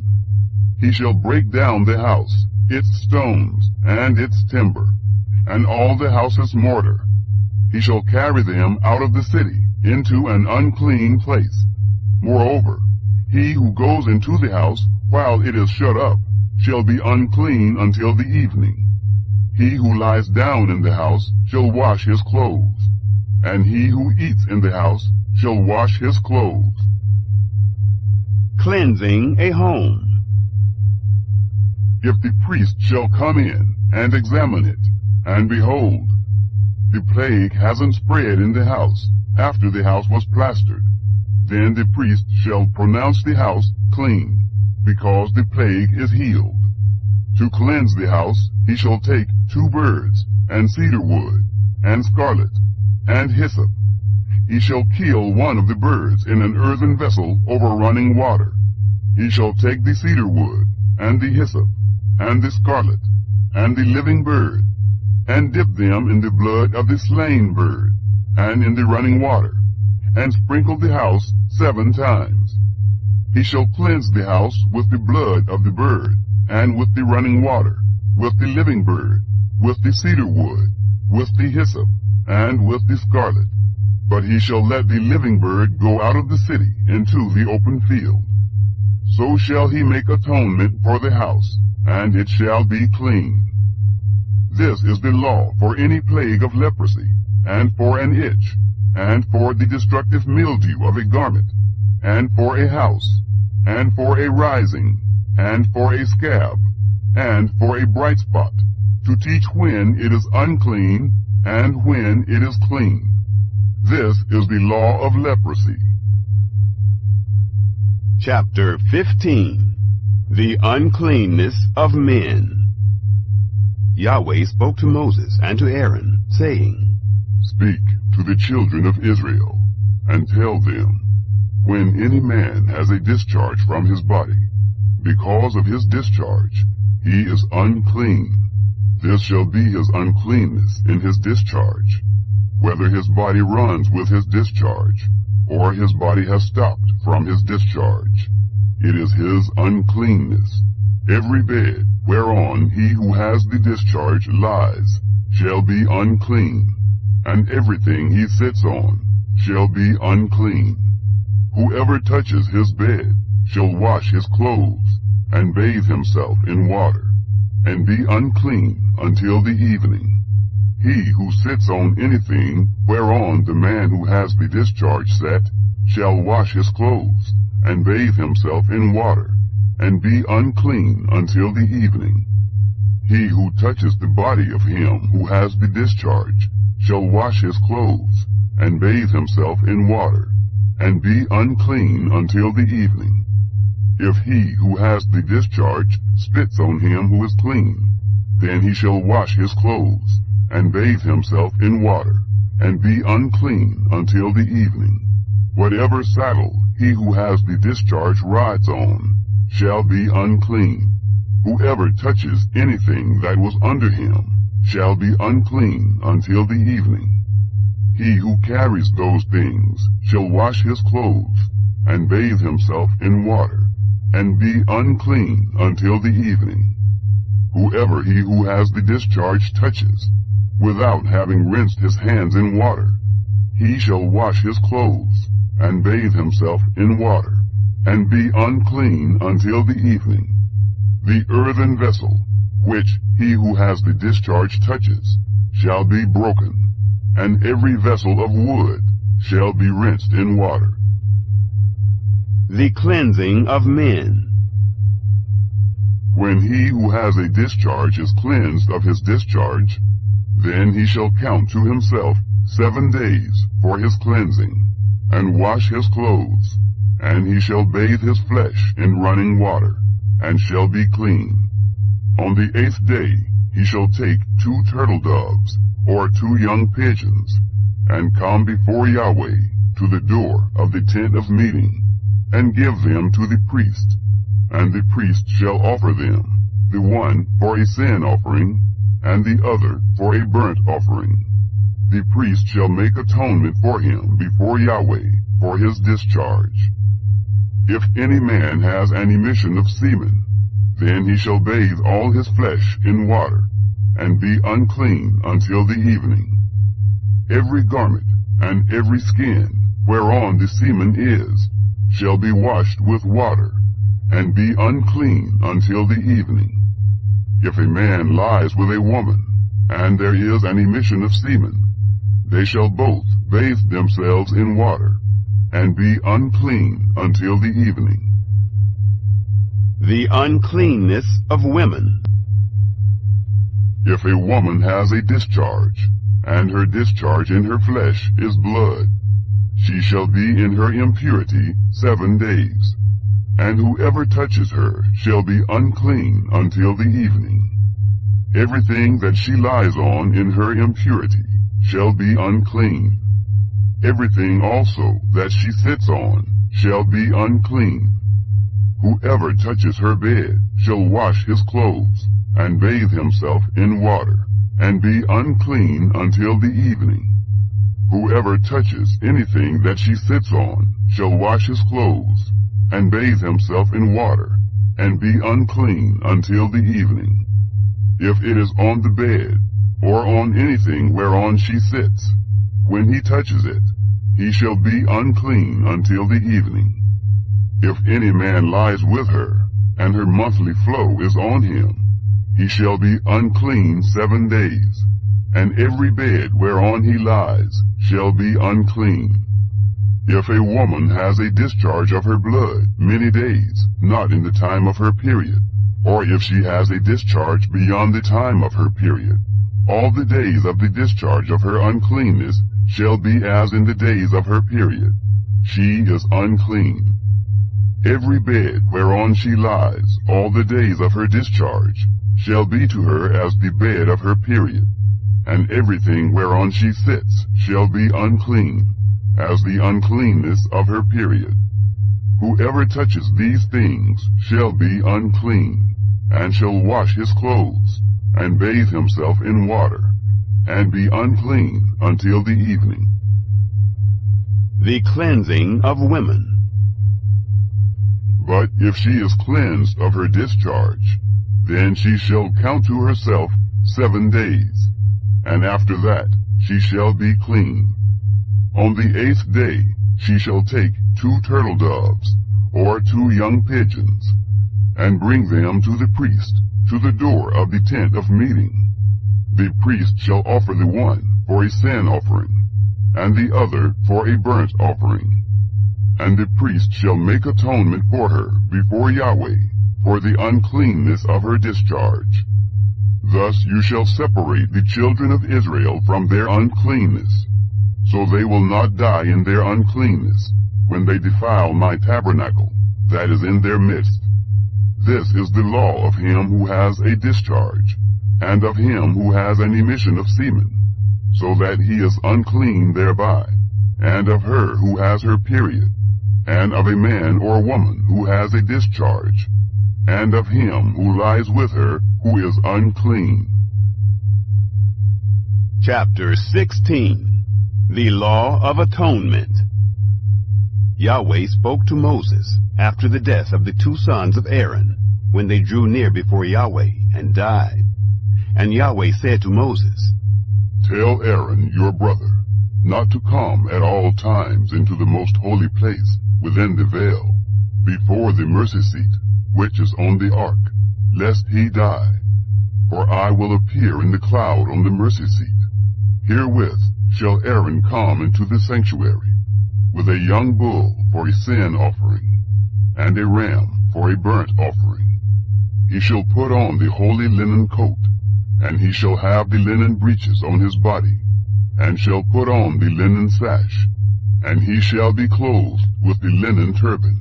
They are the holy garments. He shall bathe his body in water, and put them on. He shall take from the congregation of the children of Israel 2 male goats for a sin offering, and 1 ram for a burnt offering. Aaron shall offer the bull of the sin offering, which is for himself, and make atonement for himself and for his house. He shall take the 2 goats, and set them before Yahweh at the door of the tent of meeting. Aaron shall cast lots for the 2 goats, 1 lot for Yahweh, and the other lot for the scapegoat. Aaron shall present the goat on which the lot fell for Yahweh, and offer him for a sin offering. But the goat on which the lot fell for the scapegoat shall be presented alive before Yahweh, to make atonement for him, to send him away for the scapegoat into the wilderness. The sin offering for the priest.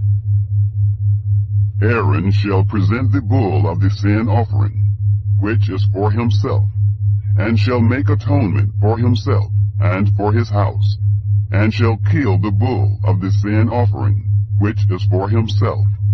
He shall take a censer full of coals of fire from off the altar before Yahweh, and 2 handfuls of sweet incense beaten small, and bring it within the veil. And he shall put the incense on the fire before Yahweh, that the cloud of the incense may cover the mercy seat that is on the testimony, so that he will not die.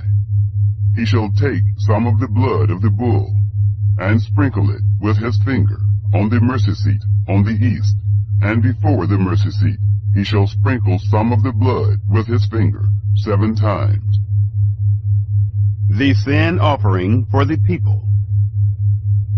Then he shall kill the goat of the sin offering, that is for the people, and bring his blood within the veil, and do with his blood as he did with the blood of the bull, and sprinkle it on the mercy seat, and before the mercy seat.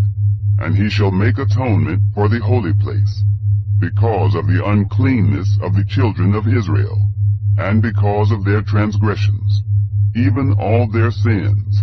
And so he shall do for the tent of meeting, that dwells with them in the midst of their uncleanness. No one shall be in the tent of meeting when he enters to make atonement in the holy place, until he comes out and has made atonement for himself and for his household, and for all the assembly of Israel. He shall go out to the altar that is before Yahweh, and make atonement for it, and shall take some of the bull's blood, and some of the goat's blood, and put it around on the horns of the altar. He shall sprinkle some of the blood on it with his finger 7 times, and cleanse it, and make it holy from the uncleanness of the children of Israel. The scapegoat. When he has made an end of atoning for the holy place, the tent of meeting, and the altar, he shall present the live goat. Aaron shall lay both his hands on the head of the live goat, and confess over him all the iniquities of the children of Israel, and all their transgressions, even all their sins. And he shall put them on the head of the goat, and shall send him away into the wilderness by the hand of a man who is in readiness. The goat shall carry all their iniquities on himself to a solitary land, and he shall let the goat go in the wilderness. Aaron shall come into the tent of meeting, and shall take off the linen garments, which he put on when he went into the holy place, and shall leave them there. Then he shall bathe himself in water in a holy place, and put on his garments, and come out, and offer his burnt offering, and the burnt offering of the people, and make atonement for himself and for the people. The fat of the sin offering he shall burn on the altar. He who lets the goat go for the scapegoat shall wash his clothes, and bathe his flesh in water, and afterward he shall come into the camp. The bull for the sin offering and the goat for the sin offering, whose blood was brought in to make atonement in the holy place, shall be carried forth outside the camp. And they shall burn their skins, their flesh, and their dung with fire. He who burns them shall wash his clothes, and bathe his flesh in water, and afterward he shall come into the camp. The Day of Atonement. It shall be a statute to you forever. In the 7th month, on the 10th day of the month, you shall afflict your souls, and shall do no kind of work, the native born, or the stranger who lives as a foreigner among you. For on this day shall atonement be made for you, to cleanse you from all your sins. You shall be clean before Yahweh. It is a Sabbath of solemn rest to you, and you shall afflict your souls. It is a statute forever. The priest who is anointed, and who is consecrated to be priest in his father's place, shall make the atonement, and shall put on the linen garments, even the holy garments. Then he shall make atonement for the holy sanctuary, and he shall make atonement for the tent of meeting, and for the altar. And he shall make atonement for the priests, and for all the people of the assembly. This shall be an everlasting statute for you, to make atonement for the children of Israel once in the year, because of all their sins. It was done as Yahweh commanded Moses. Chapter 17. The Place of Sacrifice. Yahweh spoke to Moses, saying, Speak to Aaron, and to his sons, and to all the children of Israel, and say to them, This is the thing which Yahweh has commanded. Whatever man there is of the house of Israel, who kills a bull, or lamb, or goat, in the camp, or who kills it outside the camp, and hasn't brought it to the door of the tent of meeting, to offer it as an offering to Yahweh, before the tabernacle of Yahweh, blood shall be imputed to that man. He has shed blood, and that man shall be cut off from among his people. This is to the end that the children of Israel may bring their sacrifices, which they sacrifice in the open field, that they may bring them to Yahweh, to the door of the tent of meeting, to the priest, and sacrifice them for sacrifices of peace offerings to Yahweh. The priest shall sprinkle the blood on the altar of Yahweh, at the door of the tent of meeting, and burn the fat for a pleasant aroma to Yahweh. They shall no more sacrifice their sacrifices to the goat idols, after which they play the prostitute. This shall be a statute forever to them, throughout their generations. You shall say to them, Any man there is of the house of Israel, or of the strangers who live as foreigners among them, who offers a burnt offering or sacrifice, and doesn't bring it to the door of the tent of meeting, to sacrifice it to Yahweh, that man shall be cut off from his people. Eating of blood forbidden. Any man of the house of Israel, or of the strangers who live as foreigners among them, who eats any kind of blood, I will set my face against that soul who eats blood, and will cut him off from among his people. For the life of the flesh is in the blood, and I have given it to you on the altar to make atonement for your souls. For it is the blood that makes atonement by reason of the life. Therefore I have said to the children of Israel, No person among you shall eat blood, neither shall any stranger who lives as a foreigner among you eat blood. Whatever man there is of the children of Israel, or of the strangers who live as foreigners among them, who takes in hunting any animal or bird that may be eaten, he shall pour out its blood, and cover it with dust. For as to the life of all flesh, its blood is with its life. Therefore I said to the children of Israel, You shall not eat the blood of any kind of flesh, for the life of all flesh is its blood. Whoever eats it shall be cut off. Every person that eats what dies of itself or that which is torn by animals. Whether he is native-born or a foreigner, he shall wash his clothes, and bathe himself in water, and be unclean until the evening. Then he shall be clean. But if he doesn't wash them, or bathe his flesh, then he shall bear his iniquity. Chapter 18. Unlawful Sexual Relations. Yahweh said to Moses, Speak to the children of Israel, and say to them, I am Yahweh your God. You shall not do as they do in the land of Egypt, where you lived. And you shall not do as they do in the land of Canaan, where I am bringing you. Neither shall you walk in their statutes. You shall do my ordinances, and you shall keep my statutes, and walk in them. I am Yahweh your God. You shall therefore keep my statutes and my ordinances, which if a man does, he shall live in them. I am Yahweh. None of you shall approach anyone who are his close relatives, to uncover their nakedness. I am Yahweh. You shall not uncover the nakedness of your father, nor the nakedness of your mother. She is your mother. You shall not uncover her nakedness. You shall not uncover the nakedness of your father's wife. It is your father's nakedness. You shall not uncover the nakedness of your sister, the daughter of your father, or the daughter of your mother, whether born at home or born abroad. You shall not uncover the nakedness of your son's daughter, or of your daughter's daughter, even their nakedness. For theirs is your own nakedness. You shall not uncover the nakedness of your father's wife's daughter, conceived by your father, since she is your sister.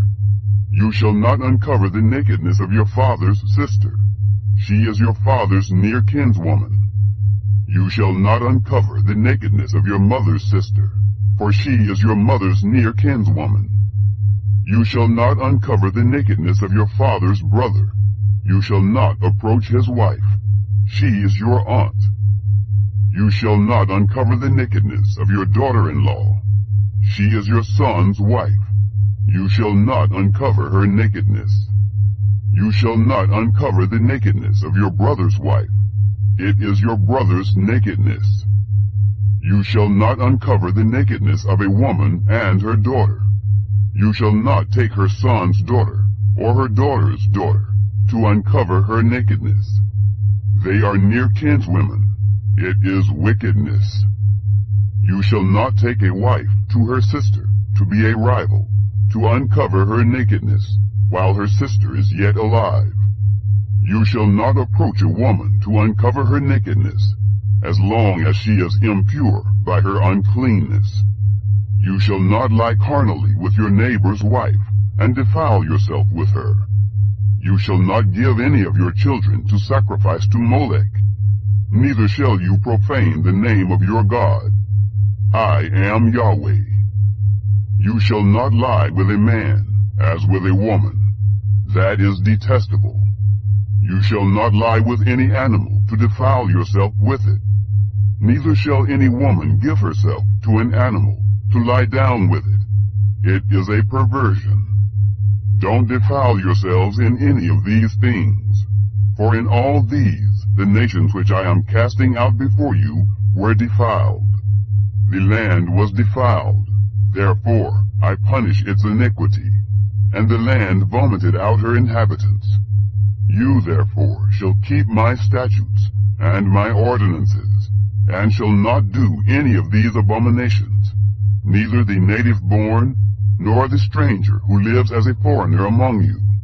For all these abominations have the men of the land done that were before you, and the land became defiled. That the land not vomit you out also, when you defiled it, as it vomited out the nation that was before you. For whoever shall do any of these abominations, even the souls that do them, shall be cut off from among their people. Therefore you shall keep my requirements, that you do not practice any of these abominable customs. which were practiced before you, and that you do not defile yourselves with them. I am Yahweh, your God. Chapter 19. Idolatry Forbidden. Yahweh spoke to Moses, saying, Speak to all the congregation of the children of Israel, and tell them, You shall be holy, for I, Yahweh your God, am holy. Each one of you shall respect his mother and his father. You shall keep my Sabbaths. I am Yahweh your God. Don't turn to idols, nor make molten gods for yourselves. I am Yahweh your God. When you offer a sacrifice of peace offerings to Yahweh, you shall offer it so that you may be accepted. It shall be eaten the same day you offer it, and on the next day. And if anything remains until the third day, it shall be burned with fire. If it is eaten at all on the third day, it is an abomination. It will not be accepted. But everyone who eats it shall bear his iniquity, because he has profaned the holy thing of Yahweh, and that soul shall be cut off from his people. Love your neighbor. When you reap the harvest of your land, you shall not wholly reap the corners of your field, neither shall you gather the gleanings of your harvest. You shall not glean your vineyard, neither shall you gather the fallen grapes of your vineyard. You shall leave them for the poor and for the foreigner. I am Yahweh your God. You shall not steal. You shall not lie. You shall not deceive one another. You shall not swear by my name falsely, and profane the name of your God. I am Yahweh. You shall not oppress your neighbor, nor rob him. The wages of a hired servant shall not remain with you all night until the morning. You shall not curse the deaf, nor put a stumbling block before the blind, but you shall fear your God. I am Yahweh. You shall do no injustice in judgment. You shall not be partial to the poor, nor show favoritism to the great, but you shall judge your neighbor in righteousness. You shall not go up and down as a slanderer among your people. You shall not endanger the life of your neighbor. I am Yahweh. You shall not hate your brother in your heart. You shall surely rebuke your neighbor, and not bear sin because of him. You shall not take vengeance, nor bear any grudge against the children of your people, but you shall love your neighbor as yourself. I am Yahweh. Keep my decrees. You shall keep my statutes. You shall not crossbreed different kinds of animals. You shall not sow your field with two kinds of seed, neither shall there come upon you a garment made of two kinds of material. If a man lies carnally with a woman who is a slave girl, pledged to be married to another man, and not ransomed or given her freedom, they shall be punished. They shall not be put to death, because she was not free.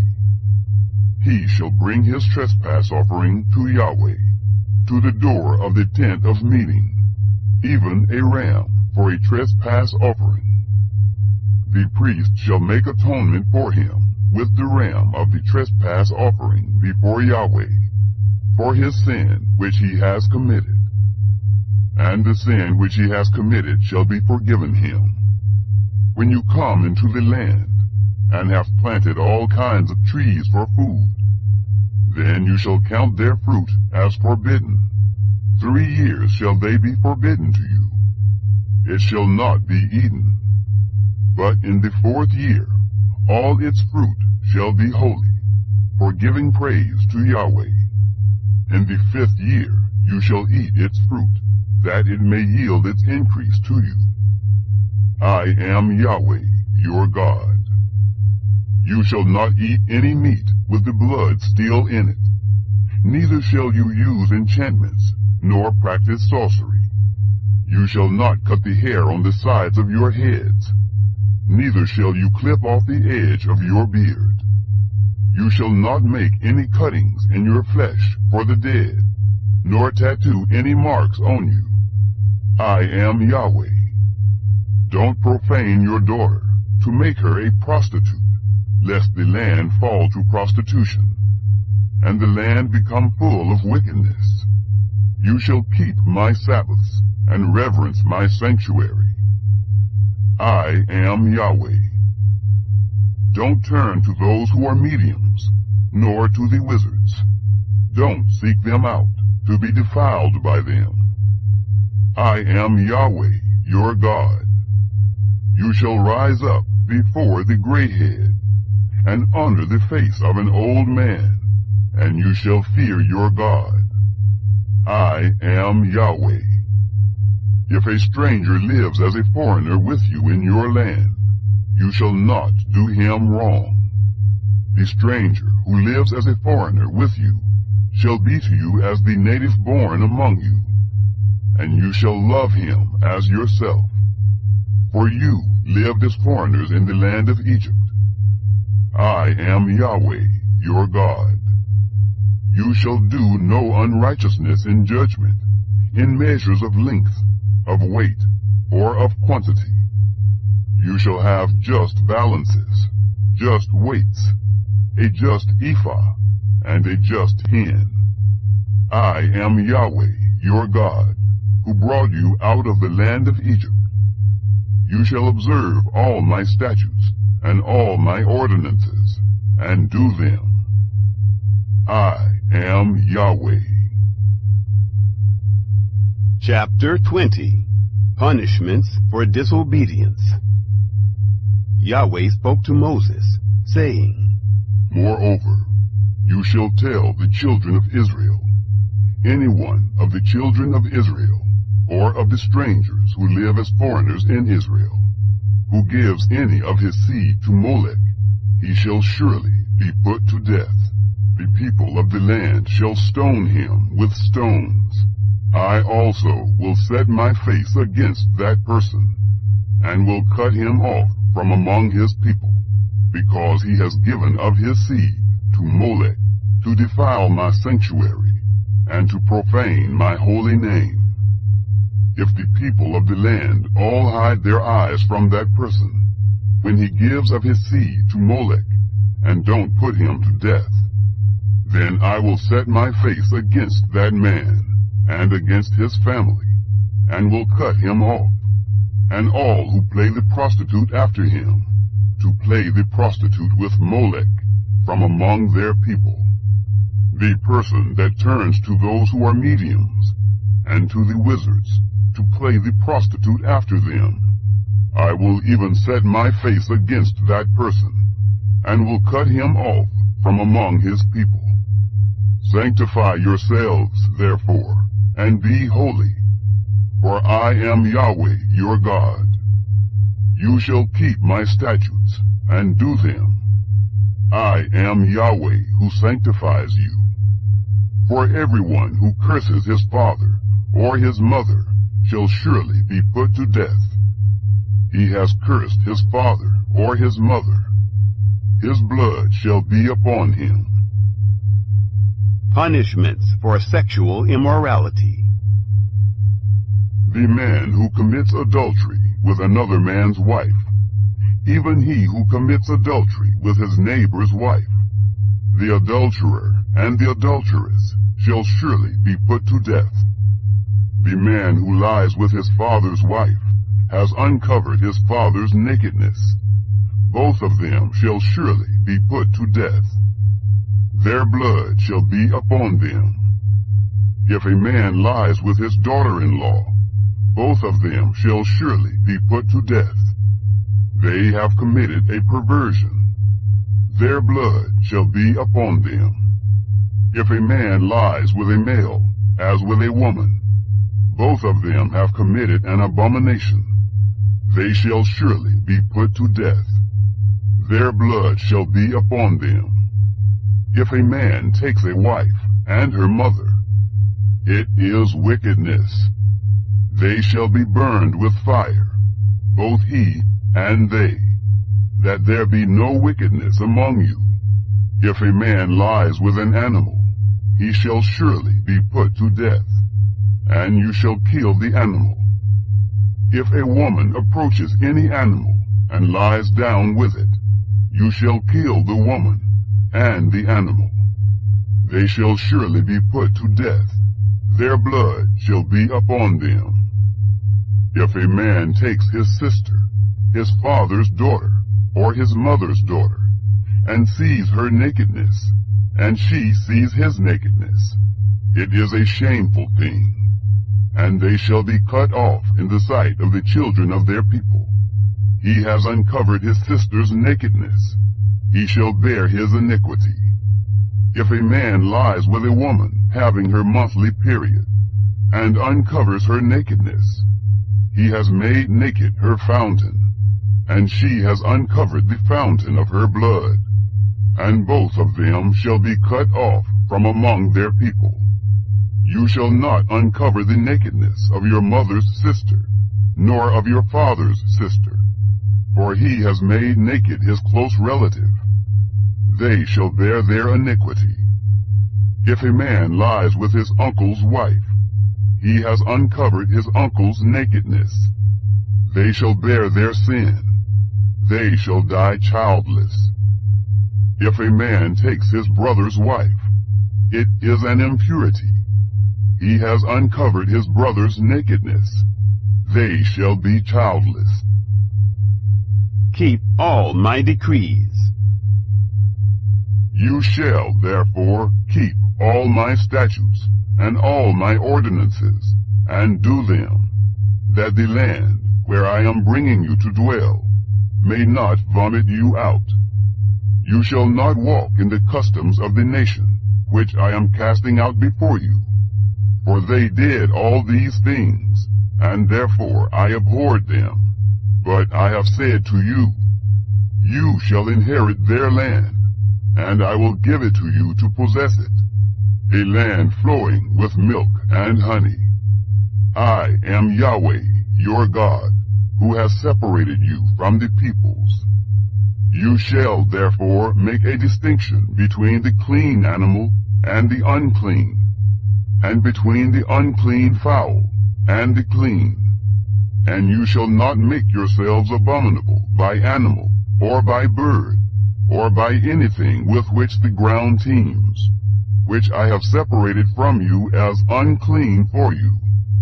You shall be holy to me, for I, Yahweh, am holy, and have set you apart from the peoples, that you should be mine. A man or a woman that is a medium, or is a wizard, shall surely be put to death. They shall stone them with stones. Their blood shall be upon them. Chapter 21. Holiness required of priests. Yahweh said to Moses, Speak to the priests, the sons of Aaron, and say to them, A priest shall not defile himself for the dead among his people, except for his relatives that are near to him, for his mother, for his father, for his son, for his daughter, for his brother, and for his virgin sister who is near to him, who has had no husband. For her he may defile himself.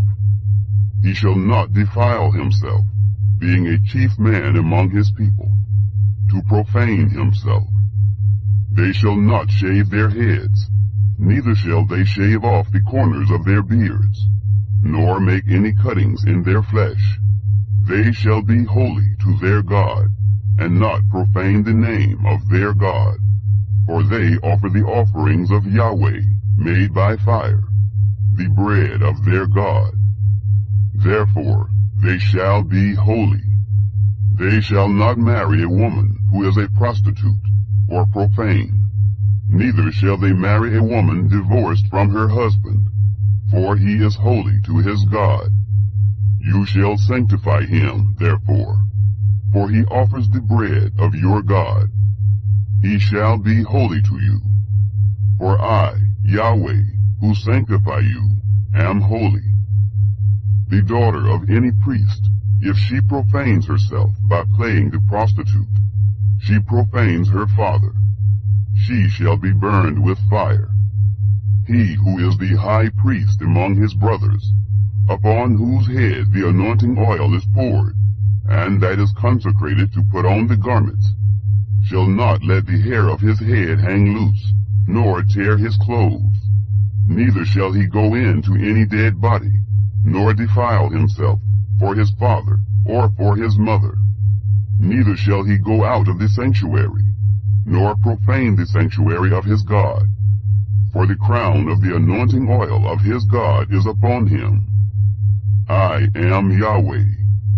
He shall take a wife in her virginity, a widow, or one divorced, or a woman who has been defiled, or a prostitute. These he shall not marry, but a virgin of his own people shall he take as a wife. He shall not profane his seed among his people, for I am Yahweh who sanctifies him. Yahweh spoke to Moses, saying, Say to Aaron, none of your seed throughout their generations, who has a blemish, may approach to offer the bread of his God. Restrictions against those with blemishes. For whatever man he is that has a blemish, he shall not draw near. A blind man, or a lame, or he who has a flat nose, or any deformity, or a man who has an injured foot, or an injured hand, or hunchbacked, or a dwarf, or one who has a defect in his eye, or an itching disease, or scabs, or who has damaged testicles. No man of the seed of Aaron the priest who has a blemish shall come near to offer the offerings of Yahweh made by fire. Since he has a blemish, he shall not come near to offer the bread of his God. He shall eat the bread of his God, both of the most holy and of the holy. He shall not come near to the veil, nor come near to the altar, because he has a blemish, that he may not profane my sanctuaries. For I am Yahweh who sanctifies them. So Moses spoke to Aaron and to his sons, and to all the children of Israel. Chapter 22. Restrictions against the unclean. Yahweh spoke to Moses, saying, Tell Aaron and his sons to separate themselves from the holy things of the children of Israel, which they make holy to me, and that they not profane my holy name. I am Yahweh. Tell them, if any one of all your seed throughout your generations approaches the holy things which the children of Israel make holy to Yahweh, having his uncleanness on him, that soul shall be cut off from before me. I am Yahweh. Whoever of the seed of Aaron is a leper, or has an issue, he shall not eat of the holy things until he is clean. Whoever touches anything that is unclean by the dead, or a man whose seed goes from him, or whoever touches any creeping thing, whereby he may be made unclean, or a man of whom he may take uncleanness, whatever uncleanness he has. Instructions for cleansing. The person that touches any such shall be unclean until the evening, and shall not eat of the holy things, unless he bathe his body in water. When the sun is down, he shall be clean, and afterward he shall eat of the holy things, because it is his bread. That which dies of itself, or is torn by animals, he shall not eat, defiling himself by it. I am Yahweh. They shall, therefore, follow my requirements, lest they bear sin for it, and die therein, if they profane it. I am Yahweh who sanctifies them. No stranger shall eat of the holy thing. A foreigner living with the priests, or a hired servant, shall not eat of the holy thing. But if a priest buys a slave, purchased by his money, he shall eat of it. And such as are born in his house, they shall eat of his bread. If a priest's daughter is married to an outsider, she shall not eat of the heave offering of the holy things. But if a priest's daughter is a widow, or divorced, and has no child, and has returned to her father's house, as in her youth, she may eat of her father's bread, but no stranger shall eat any of it. If a man eats something holy unwittingly, then he shall add the fifth part of its value to it, and shall give the holy thing to the priest. The priests shall not profane the holy things of the children of Israel, which they offer to Yahweh, and so cause them to bear the iniquity that brings guilt when they eat their holy things. For I am Yahweh who sanctifies them. Worthy offerings. Yahweh spoke to Moses, saying, Speak to Aaron and to his sons, and to all the children of Israel, and say to them, Whoever is of the house of Israel, or of the foreigners in Israel, who offers his offering, whether it be any of their vows, or any of their freewill offerings, which they offer to Yahweh for a burnt offering, that you may be accepted, you shall offer a male without blemish, of the bulls, of the sheep, or of the goats. But whatever has a blemish, that you shall not offer, for it shall not be acceptable for you. Whoever offers a sacrifice of peace offerings to Yahweh to accomplish a vow, or for a freewill offering, of the herd, or of the flock, it shall be perfect to be accepted. No blemish shall be therein. Blind, injured, maimed, having a wart, festering, or having a running sore, you shall not offer these to Yahweh, nor make an offering by fire of them on the altar to Yahweh. Either a bull or a lamb that has any deformity or lacking in his parts, that you may offer for a freewill offering, but for a vow it shall not be accepted. That which has its testicles bruised, crushed, broken, or cut, you shall not offer to Yahweh, neither shall you do thus in your land. Neither shall you offer the bread of your God from the hand of a foreigner, of any of these, because their corruption is in them. There is a blemish in them.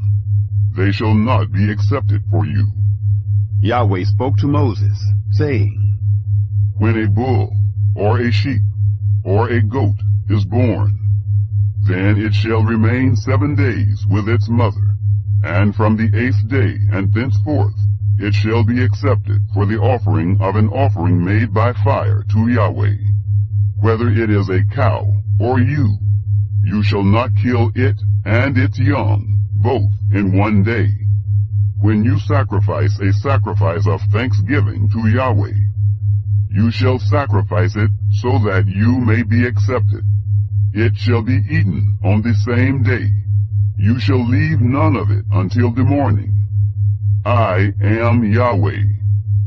Therefore, you shall keep my commandments and do them. I am Yahweh. You shall not profane my holy name, but I will be made holy among the children of Israel. I am Yahweh, who makes you holy, who brought you out of the land of Egypt to be your God. I am Yahweh. Chapter 23, Feasts of the Lord. Yahweh spoke to Moses, saying, Speak to the children of Israel, and tell them, the set feasts of Yahweh, which you shall proclaim to be holy convocations. Even these are my set feasts. 6 days shall work be done, but on the 7th day is a Sabbath of solemn rest, a holy convocation. You shall do no kind of work. It is a Sabbath to Yahweh in all your dwellings. The Passover Feast. These are the set feasts of Yahweh, even holy convocations, which you shall proclaim in their appointed season. In the 1st month, on the 14th day of the month, in the evening, is Yahweh's Passover. On the 15th day of the same month is the feast of unleavened bread to Yahweh. 7 days you shall eat unleavened bread. In the 1st day you shall have a holy convocation. You shall do no regular work, but you shall offer an offering made by fire to Yahweh 7 days. In the 7th day is a holy convocation. You shall do no regular work. The Feast of First Fruits. Yahweh spoke to Moses, saying, Speak to the children of Israel, and tell them, when you have come into the land which I give to you, and shall reap its harvest, then you shall bring the sheaf of the first fruits of your harvest to the priest, and he shall wave the sheaf before Yahweh, to be accepted for you. On the next day, after the Sabbath, the priest shall wave it. On the day when you wave the sheaf, you shall offer a male lamb without blemish, a year old, for a burnt offering to Yahweh. The meal offering with it shall be 2/10 parts of an ephah of fine flour mingled with oil, an offering made by fire to Yahweh for a pleasant aroma. And the drink offering with it shall be of wine, the 4th part of a hin. You shall eat neither bread, nor roasted grain, nor fresh grain, until this same day, until you have brought the offering of your God. This is a statute forever, throughout your generations, in all your dwellings. The Feast of Pentecost. You shall count from the next day after the Sabbath, from the day that you brought the sheaf of the wave offering. 7 Sabbaths shall be completed. Even to the next day after the 7th Sabbath, you shall number 50 days. And you shall offer a new meal offering to Yahweh. You shall bring out of your habitations 2 loaves of bread, for a wave offering made of 2/10 parts of an ephah of fine flour. They shall be baked with yeast, for first fruits to Yahweh. You shall present with the bread 7 lambs without blemish, a year old, 1 young bull, and 2 rams. They shall be a burnt offering to Yahweh, with their meal offering, and their drink offerings, even an offering made by fire, of a sweet aroma to Yahweh. You shall offer 1 male goat for a sin offering, and 2 male lambs a year old, for a sacrifice of peace offerings. The priest shall wave them with the bread of the first fruits, for a wave offering before Yahweh, with the 2 lambs. They shall be holy to Yahweh for the priest. You shall make proclamation on the same day. There shall be a holy convocation to you. You shall do no regular work. This is a statute forever, in all your dwellings, throughout your generations. When you reap the harvest of your land, you shall not wholly reap into the corners of your field, neither shall you gather the gleanings of your harvest. You shall leave them for the poor and for the foreigner. I am Yahweh, your God. The Feast of Trumpets. Yahweh spoke to Moses, saying, Speak to the children of Israel, saying, In the 7th month, on the 1st day of the month, shall be a solemn rest to you, a memorial of blowing of trumpets, a holy convocation. You shall do no regular work, and you shall offer an offering made by fire to Yahweh. The Day of Atonement. Yahweh spoke to Moses, saying, However, on the 10th day of this 7th month is the Day of Atonement. It shall be a holy convocation to you, and you shall afflict yourselves, and you shall offer an offering made by fire to Yahweh. You shall do no kind of work in that same day, for it is a day of atonement, to make atonement for you before Yahweh your God. For whoever it is who shall not deny himself in that same day shall be cut off from his people. Whoever it is who does any kind of work in that same day, that person I will destroy from among his people. You shall do no kind of work. It is a statute forever throughout your generations in all your dwellings. It shall be a Sabbath of solemn rest for you, and you shall deny yourselves. In the 9th day of the month at evening, from evening to evening, you shall keep your Sabbath. The Feast of Booths. Yahweh spoke to Moses, saying, Speak to the children of Israel, and say, On the 15th day of this 7th month is the Feast of Tents for 7 days to Yahweh. On the first day shall be a holy convocation. You shall do no regular work. 7 days you shall offer an offering made by fire to Yahweh. On the 8th day shall be a holy convocation to you, and you shall offer an offering made by fire to Yahweh. It is a solemn assembly. You shall do no regular work. These are the appointed feasts of Yahweh, which you shall proclaim to be holy convocations, to offer an offering made by fire to Yahweh, a burnt offering and a meal offering, a sacrifice and drink offerings, each on its own day, besides the Sabbaths of Yahweh, and besides your gifts, and besides all your vows, and besides all your freewill offerings, which you give to Yahweh. So on the 15th day of the 7th month, when you have gathered in the fruits of the land, you shall keep the feast of Yahweh 7 days. On the first day shall be a solemn rest, and on the 8th day shall be a solemn rest. You shall take on the first day the fruit of goodly trees, branches of palm trees, and boughs of fig trees, and willows of the brook. And you shall rejoice before Yahweh your God 7 days. You shall keep it a feast to Yahweh 7 days in the year. It is a statute forever throughout your generations. You shall keep it in the 7th month. You shall dwell in booths 7 days.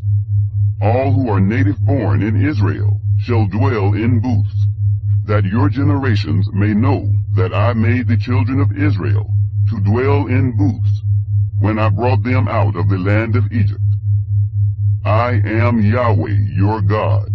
Moses declared to the children of Israel the appointed feasts of Yahweh. Chapter 24. The Oil for the Lamps. Yahweh spoke to Moses, saying, Command the children of Israel that they bring to you pure olive oil beaten for the light, to cause a lamp to burn continually, outside of the veil of the testimony. In the tent of meeting shall Aaron keep it in order, from evening to morning before Yahweh continually. It shall be a statute forever throughout your generations. He shall keep in order the lamps on the pure gold lampstand before Yahweh continually. The showbread. You shall take fine flour and bake 12 cakes of it. 2/10 parts of an ephah shall be in one cake. You shall set them in 2 rows, 6 on a row, on the pure gold table before Yahweh. You shall put pure frankincense on each row, that it may be to the bread for a memorial. even an offering made by fire to Yahweh. Every Sabbath day he shall set it in order before Yahweh continually. It is on the behalf of the children of Israel, an everlasting covenant. It shall be for Aaron and his sons, and they shall eat it in a holy place, for it is most holy to him of the offerings of Yahweh, made by fire, by a perpetual statute. Shelomith's son blasphemes. The son of an Israelite woman, whose father was an Egyptian, went out among the children of Israel. And the son of the Israelite woman and a man of Israel strove together in the camp. The son of the Israelite woman blasphemed the name, and cursed. And they brought him to Moses. His mother's name was Shelomith, the daughter of Dibri, of the tribe of Dan. They put him in custody, until the will of Yahweh should be declared to them. Yahweh spoke to Moses, saying, Bring out of the camp him who cursed, and let all who heard him lay their hands on his head, and let all the congregation stone him. You shall speak to the children of Israel, saying, Whoever curses his God shall bear his sin. He who blasphemes the name of Yahweh, he shall surely be put to death. All the congregation shall certainly stone him, the foreigner as well as the native born, when he blasphemes the name, shall be put to death. An eye for an eye. He who strikes any man mortally shall surely be put to death. He who strikes an animal mortally shall make it good, life for life. If anyone injures his neighbor, as he has done, so shall it be done to him. Fracture for fracture, eye for eye, tooth for tooth. As he has injured someone, so shall it be done to him. He who kills an animal shall make it good, and he who kills a man shall be put to death. You shall have one kind of law, for the foreigner as well as the native born. For I am Yahweh your God. Moses spoke to the children of Israel, and they brought forth him who had cursed out of the camp, and stoned him with stones. The children of Israel did as Yahweh commanded Moses. Chapter 25. The Sabbatic Year. Yahweh said to Moses in Mount Sinai, Speak to the children of Israel, and tell them, When you come into the land which I give you, then the land shall keep a Sabbath to Yahweh. 6 years you shall sow your field, and 6 years you shall prune your vineyard, and gather in its fruits. But in the 7th year there shall be a Sabbath of solemn rest for the land, a Sabbath to Yahweh. You shall not sow your field, or prune your vineyard. What grows of itself in your harvest you shall not reap, and the grapes of your undressed vine you shall not gather. It shall be a year of solemn rest for the land.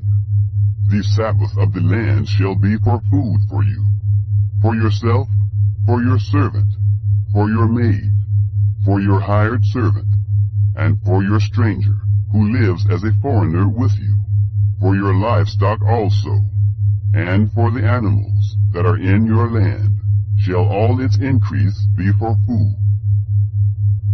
The year of Jubilee. You shall count off 7 Sabbaths of years, 7 times 7 years. And there shall be to you the days of 7 Sabbaths of years, even 49 years. Then you shall sound the loud trumpet on the 10th day of the 7th month. On the day of atonement you shall sound the trumpet throughout all your land. You shall make the 50th year holy, and proclaim liberty throughout the land to all its inhabitants. It shall be a jubilee to you, and each of you shall return to his own property, and each of you shall return to his family. That 50th year shall be a jubilee to you. In it you shall not sow, neither reap that which grows of itself, nor gather from the undressed vines. For it is a jubilee, it shall be holy to you. You shall eat of its increase out of the field. Return of property. In this year of Jubilee, each of you shall return to his property. If you sell anything to your neighbor, or buy from your neighbor, you shall not wrong one another. According to the number of years after the Jubilee, you shall buy from your neighbor. According to the number of years of the crops he shall sell to you. According to the length of the years you shall increase its price, and according to the shortness of the years you shall diminish its price. For he is selling the number of the crops to you. You shall not wrong one another, but you shall fear your God, for I am Yahweh your God. The blessing of obedience. Therefore you shall do my statutes, and keep my ordinances, and do them. And you shall dwell in the land in safety. The land shall yield its fruit, and you shall eat your field, and dwell therein in safety. If you said, What shall we eat the 7th year? Behold, we shall not sow, nor gather in our increase.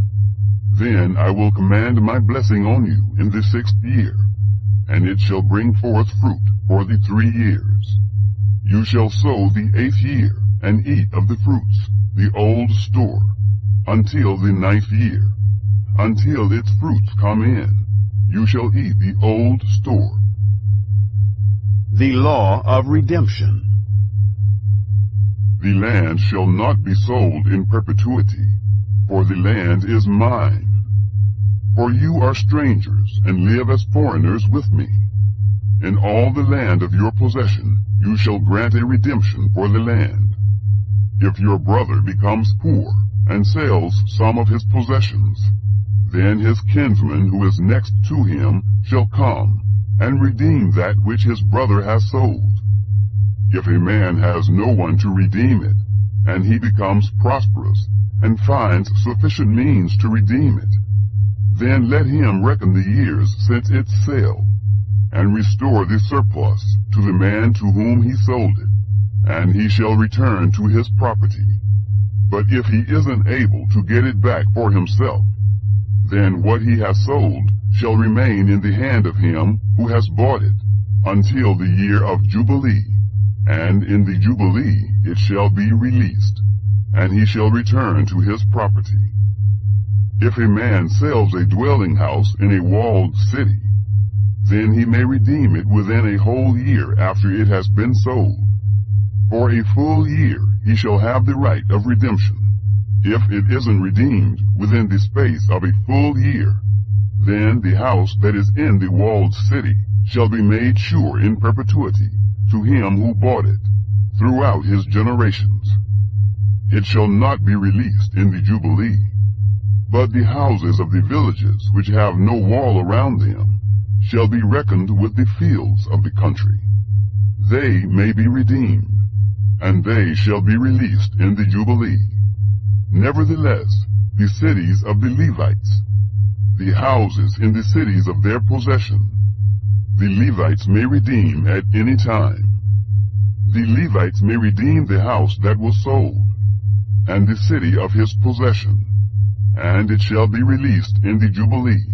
For the houses of the cities of the Levites are their possession among the children of Israel. But the field of the suburbs of their cities may not be sold, for it is their perpetual possession. Redemption of the poor.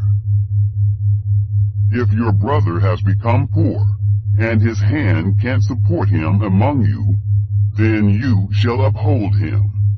He shall live with you like an alien and a temporary resident. Take no interest from him or profit, but fear your God, that your brother may live among you. You shall not lend him your money at interest, nor give him your food for profit. I am Yahweh your God, who brought you forth out of the land of Egypt, to give you the land of Canaan, and to be your God. Redemption of bondmen.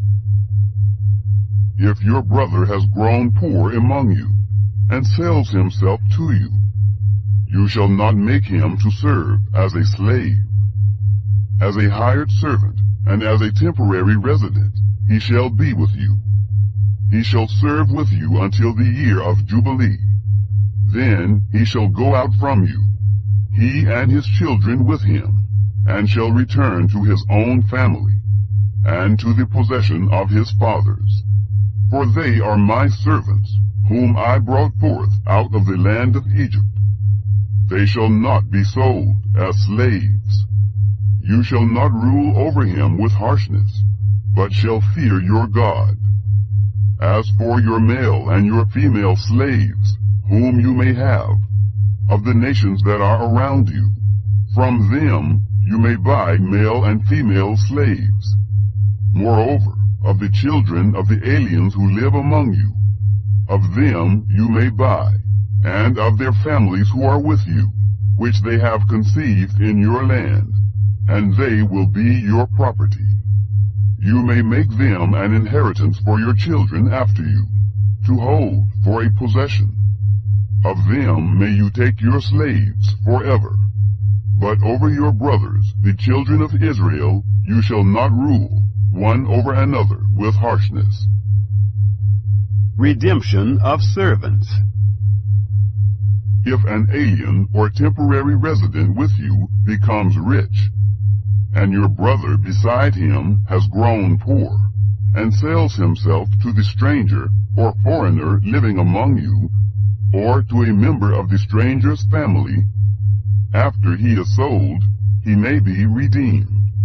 One of his brothers may redeem him, or his uncle, or his uncle's son may redeem him, or any who is a close relative to him of his family may redeem him, or if he has grown rich, he may redeem himself. He shall reckon with him who bought him from the year that he sold himself to him to the year of Jubilee, and the price of his sale shall be according to the number of years, according to the time of a hired servant, shall he be with him. If there are yet many years, according to them he shall give back the price of his redemption, out of the money that he was bought for. If there remain but a few years to the year of Jubilee, then he shall reckon with him. According to his years of service, he shall give back the price of his redemption. As a servant hired year by year shall he be with him. He shall not rule with harshness over him in your sight. If he isn't redeemed by these means, then he shall be released in the year of Jubilee, he and his children with him. For to me the children of Israel are servants. They are my servants, whom I brought forth out of the land of Egypt. I am Yahweh, your God. Chapter 26. The Blessings of Obedience. You shall make for yourselves no idols, neither shall you raise up an engraved image or a pillar, neither shall you place any figured stone in your land, to bow down to it. For I am Yahweh your God. You shall keep my Sabbaths, and have reverence for my sanctuary. I am Yahweh. If you walk in my statutes, and keep my commandments, and do them, then I will give you your rains in their season, and the land shall yield its increase, and the trees of the field shall yield their fruit. Your threshing shall reach to the vintage, and the vintage shall reach to the sowing time. And you shall eat your bread to the full, and dwell in your land safely. I will give peace in the land, and you shall lie down, and no one will make you afraid. And I will remove evil animals out of the land, neither shall the sword go through your land. You shall chase your enemies, and they shall fall before you by the sword. 5 of you shall chase 100, and 100 of you shall chase 10,000. and your enemies shall fall before you by the sword. I will have respect for you, and make you fruitful, and multiply you, and will establish my covenant with you. You shall eat old store long kept, and you shall move out the old because of the new. I will set my tent among you, and my soul won't abhor you. I will walk among you, and will be your God, and you will be my people. I am Yahweh, your God, who brought you forth out of the land of Egypt, that you should not be their slaves. And I have broken the bars of your yoke, and made you go upright. Punishments for disobedience. But if you will not listen to me, and will not do all these commandments, and if you shall reject my statutes, and if your soul abhors my ordinances, so that you will not do all my commandments, but break my covenant, I also will do this to you. I will appoint terror over you, even consumption and fever, that shall consume the eyes, and make the soul to pine away. And you will sow your seed in vain, for your enemies will eat it. I will set my face against you, and you will be struck before your enemies. Those who hate you will rule over you, and you will flee when no one pursues you. If you, in spite of these things, will not listen to me, then I will chastise you 7 times more for your sins. I will break the pride of your power, and I will make your sky like iron, and your soil like brass. And your strength will be spent in vain, for your land won't yield its increase, neither will the trees of the land yield their fruit. If you walk contrary to me, and won't listen to me, then I will bring 7 times more plagues on you, according to your sins. I will send the wild animals among you, which will rob you of your children, destroy your livestock, and make you few in number, and your roads will become desolate. If by these things you won't be reformed to me, but will walk contrary to me, then I will also walk contrary to you, and I will strike you, even I, 7 times for your sins. I will bring a sword upon you, that will execute the vengeance of the covenant, and you will be gathered together within your cities. And I will send pestilence among you, and you will be delivered into the hand of the enemy. When I break your staff of bread, 10 women shall bake your bread in 1 oven, and they shall deliver your bread again by weight, and you shall eat, and not be satisfied. If you, in spite of this, won't listen to me, but walk contrary to me, then I will walk contrary to you in wrath, and I also will chastise you 7 times for your sins.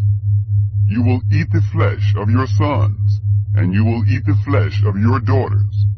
I will destroy your high places, and cut down your incense altars, and cast your dead bodies upon the bodies of your idols, and my soul will abhor you. I will lay your cities waste, and will bring your sanctuaries to desolation, and I will not take delight in the sweet fragrance of your offerings. I will bring the land into desolation, and your enemies that dwell therein will be astonished at it. I will scatter you among the nations, and I will draw out the sword after you, and your land will be a desolation, and your cities shall be a waste. Then the land will enjoy its Sabbaths as long as it lies desolate, and you are in your enemies' lands. Even then the land will rest and enjoy its Sabbaths. As long as it lies desolate, it shall have rest, even the rest which it didn't have in your Sabbaths, when you lived on it. As for those of you who are left, I will send a faintness into their hearts in the lands of their enemies, and the sound of a driven leaf will put them to flight, and they shall flee, as one flees from the sword, and they will fall when no one pursues. They will stumble over one another, as it were, before the sword, when no one pursues. And you will have no power to stand before your enemies. You will perish among the nations, and the land of your enemies will eat you up. Those of you who are left will pine away in their iniquity in your enemies' lands. And also in the iniquities of their fathers shall they pine away with them. God remembers those who repent.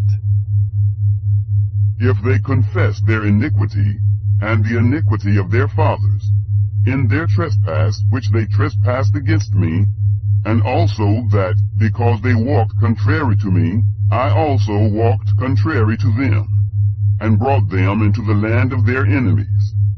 If then their uncircumcised heart is humbled, and they then accept the punishment of their iniquity, then I will remember my covenant with Jacob, and also my covenant with Isaac, and also my covenant with Abraham, and I will remember the land.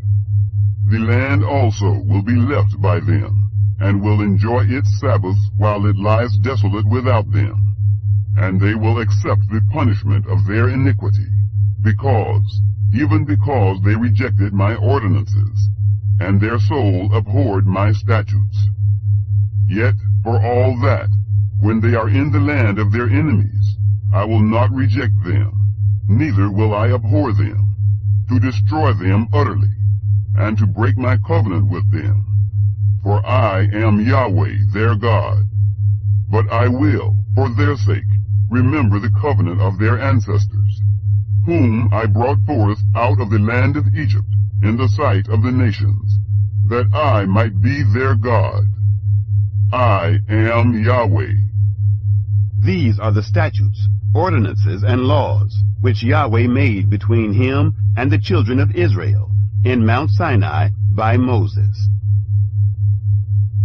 Chapter 27. Rules about valuations. Yahweh spoke to Moses, saying, Speak to the children of Israel, and say to them, When a man makes a vow, the persons shall be for Yahweh by your valuation. Your valuation shall be of a male from 20 years old even to 60 years old. Even your valuation shall be 50 shekels of silver, after the shekel of the sanctuary. If it is a female, then your valuation shall be 30 shekels. If the person is from 5 years old even to 20 years old, then your valuation shall be for a male 20 shekels, and for a female 10 shekels. If the person is from a month old even to 5 years old, then your valuation shall be, for a male, 5 shekels of silver, and for a female your valuation shall be 3 shekels of silver. If the person is from 60 years old and upward, if it is a male, then your valuation shall be 15 shekels, and for a female 10 shekels. But if he is poorer than your valuation, then he shall be set before the priest, and the priest shall value him. According to the ability of him who vowed shall the priest value him. If it is an animal, of which men offer an offering to Yahweh, all that any man gives of such to Yahweh becomes holy. He shall not alter it, nor change it, a good for a bad, or a bad for a good. And if he shall at all change animal for animal, then both it and that for which it is changed shall be holy. If it is any unclean animal, of which they do not offer as an offering to Yahweh, then he shall set the animal before the priest, and the priest shall value it, whether it is good or bad. As you, the priest, values it, so shall it be. But if he will indeed redeem it, then he shall add the 5th part of it to its valuation. When a man dedicates his house to be holy to Yahweh, then the priest shall evaluate it, whether it is good or bad. As the priest shall evaluate it, so shall it stand. If he who dedicates it will redeem his house, then he shall add the 5th part of the money of your valuation to it, and it shall be his. If a man dedicates to Yahweh part of the field of his possession, then your valuation shall be according to the seed for it. The sowing of a homer of barley shall be valued at 50 shekels of silver. If he dedicates his field from the year of Jubilee, according to your valuation, it shall stand. But if he dedicates his field after the Jubilee, then the priest shall reckon to him the money according to the years that remain to the year of Jubilee, and an abatement shall be made from your valuation. If he who dedicated the field will indeed redeem it, then he shall add the 5th part of the money of your valuation to it, and it shall remain his. If he will not redeem the field, or if he has sold the field to another man, it shall not be redeemed any more. But the field, when it goes out in the Jubilee, shall be holy to Yahweh, as a field devoted. It shall be owned by the priests. If he dedicates to Yahweh a field which he has bought, which is not of the field of his possession, then the priest shall reckon to him the worth of your valuation up to the year of Jubilee, and he shall give your valuation on that day as a holy thing to Yahweh. In the year of Jubilee, the field shall return to him from whom it was bought, even to him to whom the possession of the land belongs. All your valuations shall be according to the shekel of the sanctuary, 20 gerahs to the shekel. Only the firstborn among animals, which is made a firstborn to Yahweh, no man may dedicate it, whether an ox or sheep, it is Yahweh's. If it is an unclean animal, then he shall buy it back according to your valuation, and shall add to it the 5th part of it. Or if it isn't redeemed, then it shall be sold according to your valuation. Notwithstanding, no devoted thing that a man shall devote to Yahweh, of all that he has, whether of man or animal, or of the field of his possession, shall be sold or redeemed. Every devoted thing is most holy to Yahweh. No one devoted who shall be devoted from among men shall be ransomed. He shall surely be put to death. Instruction on tithes.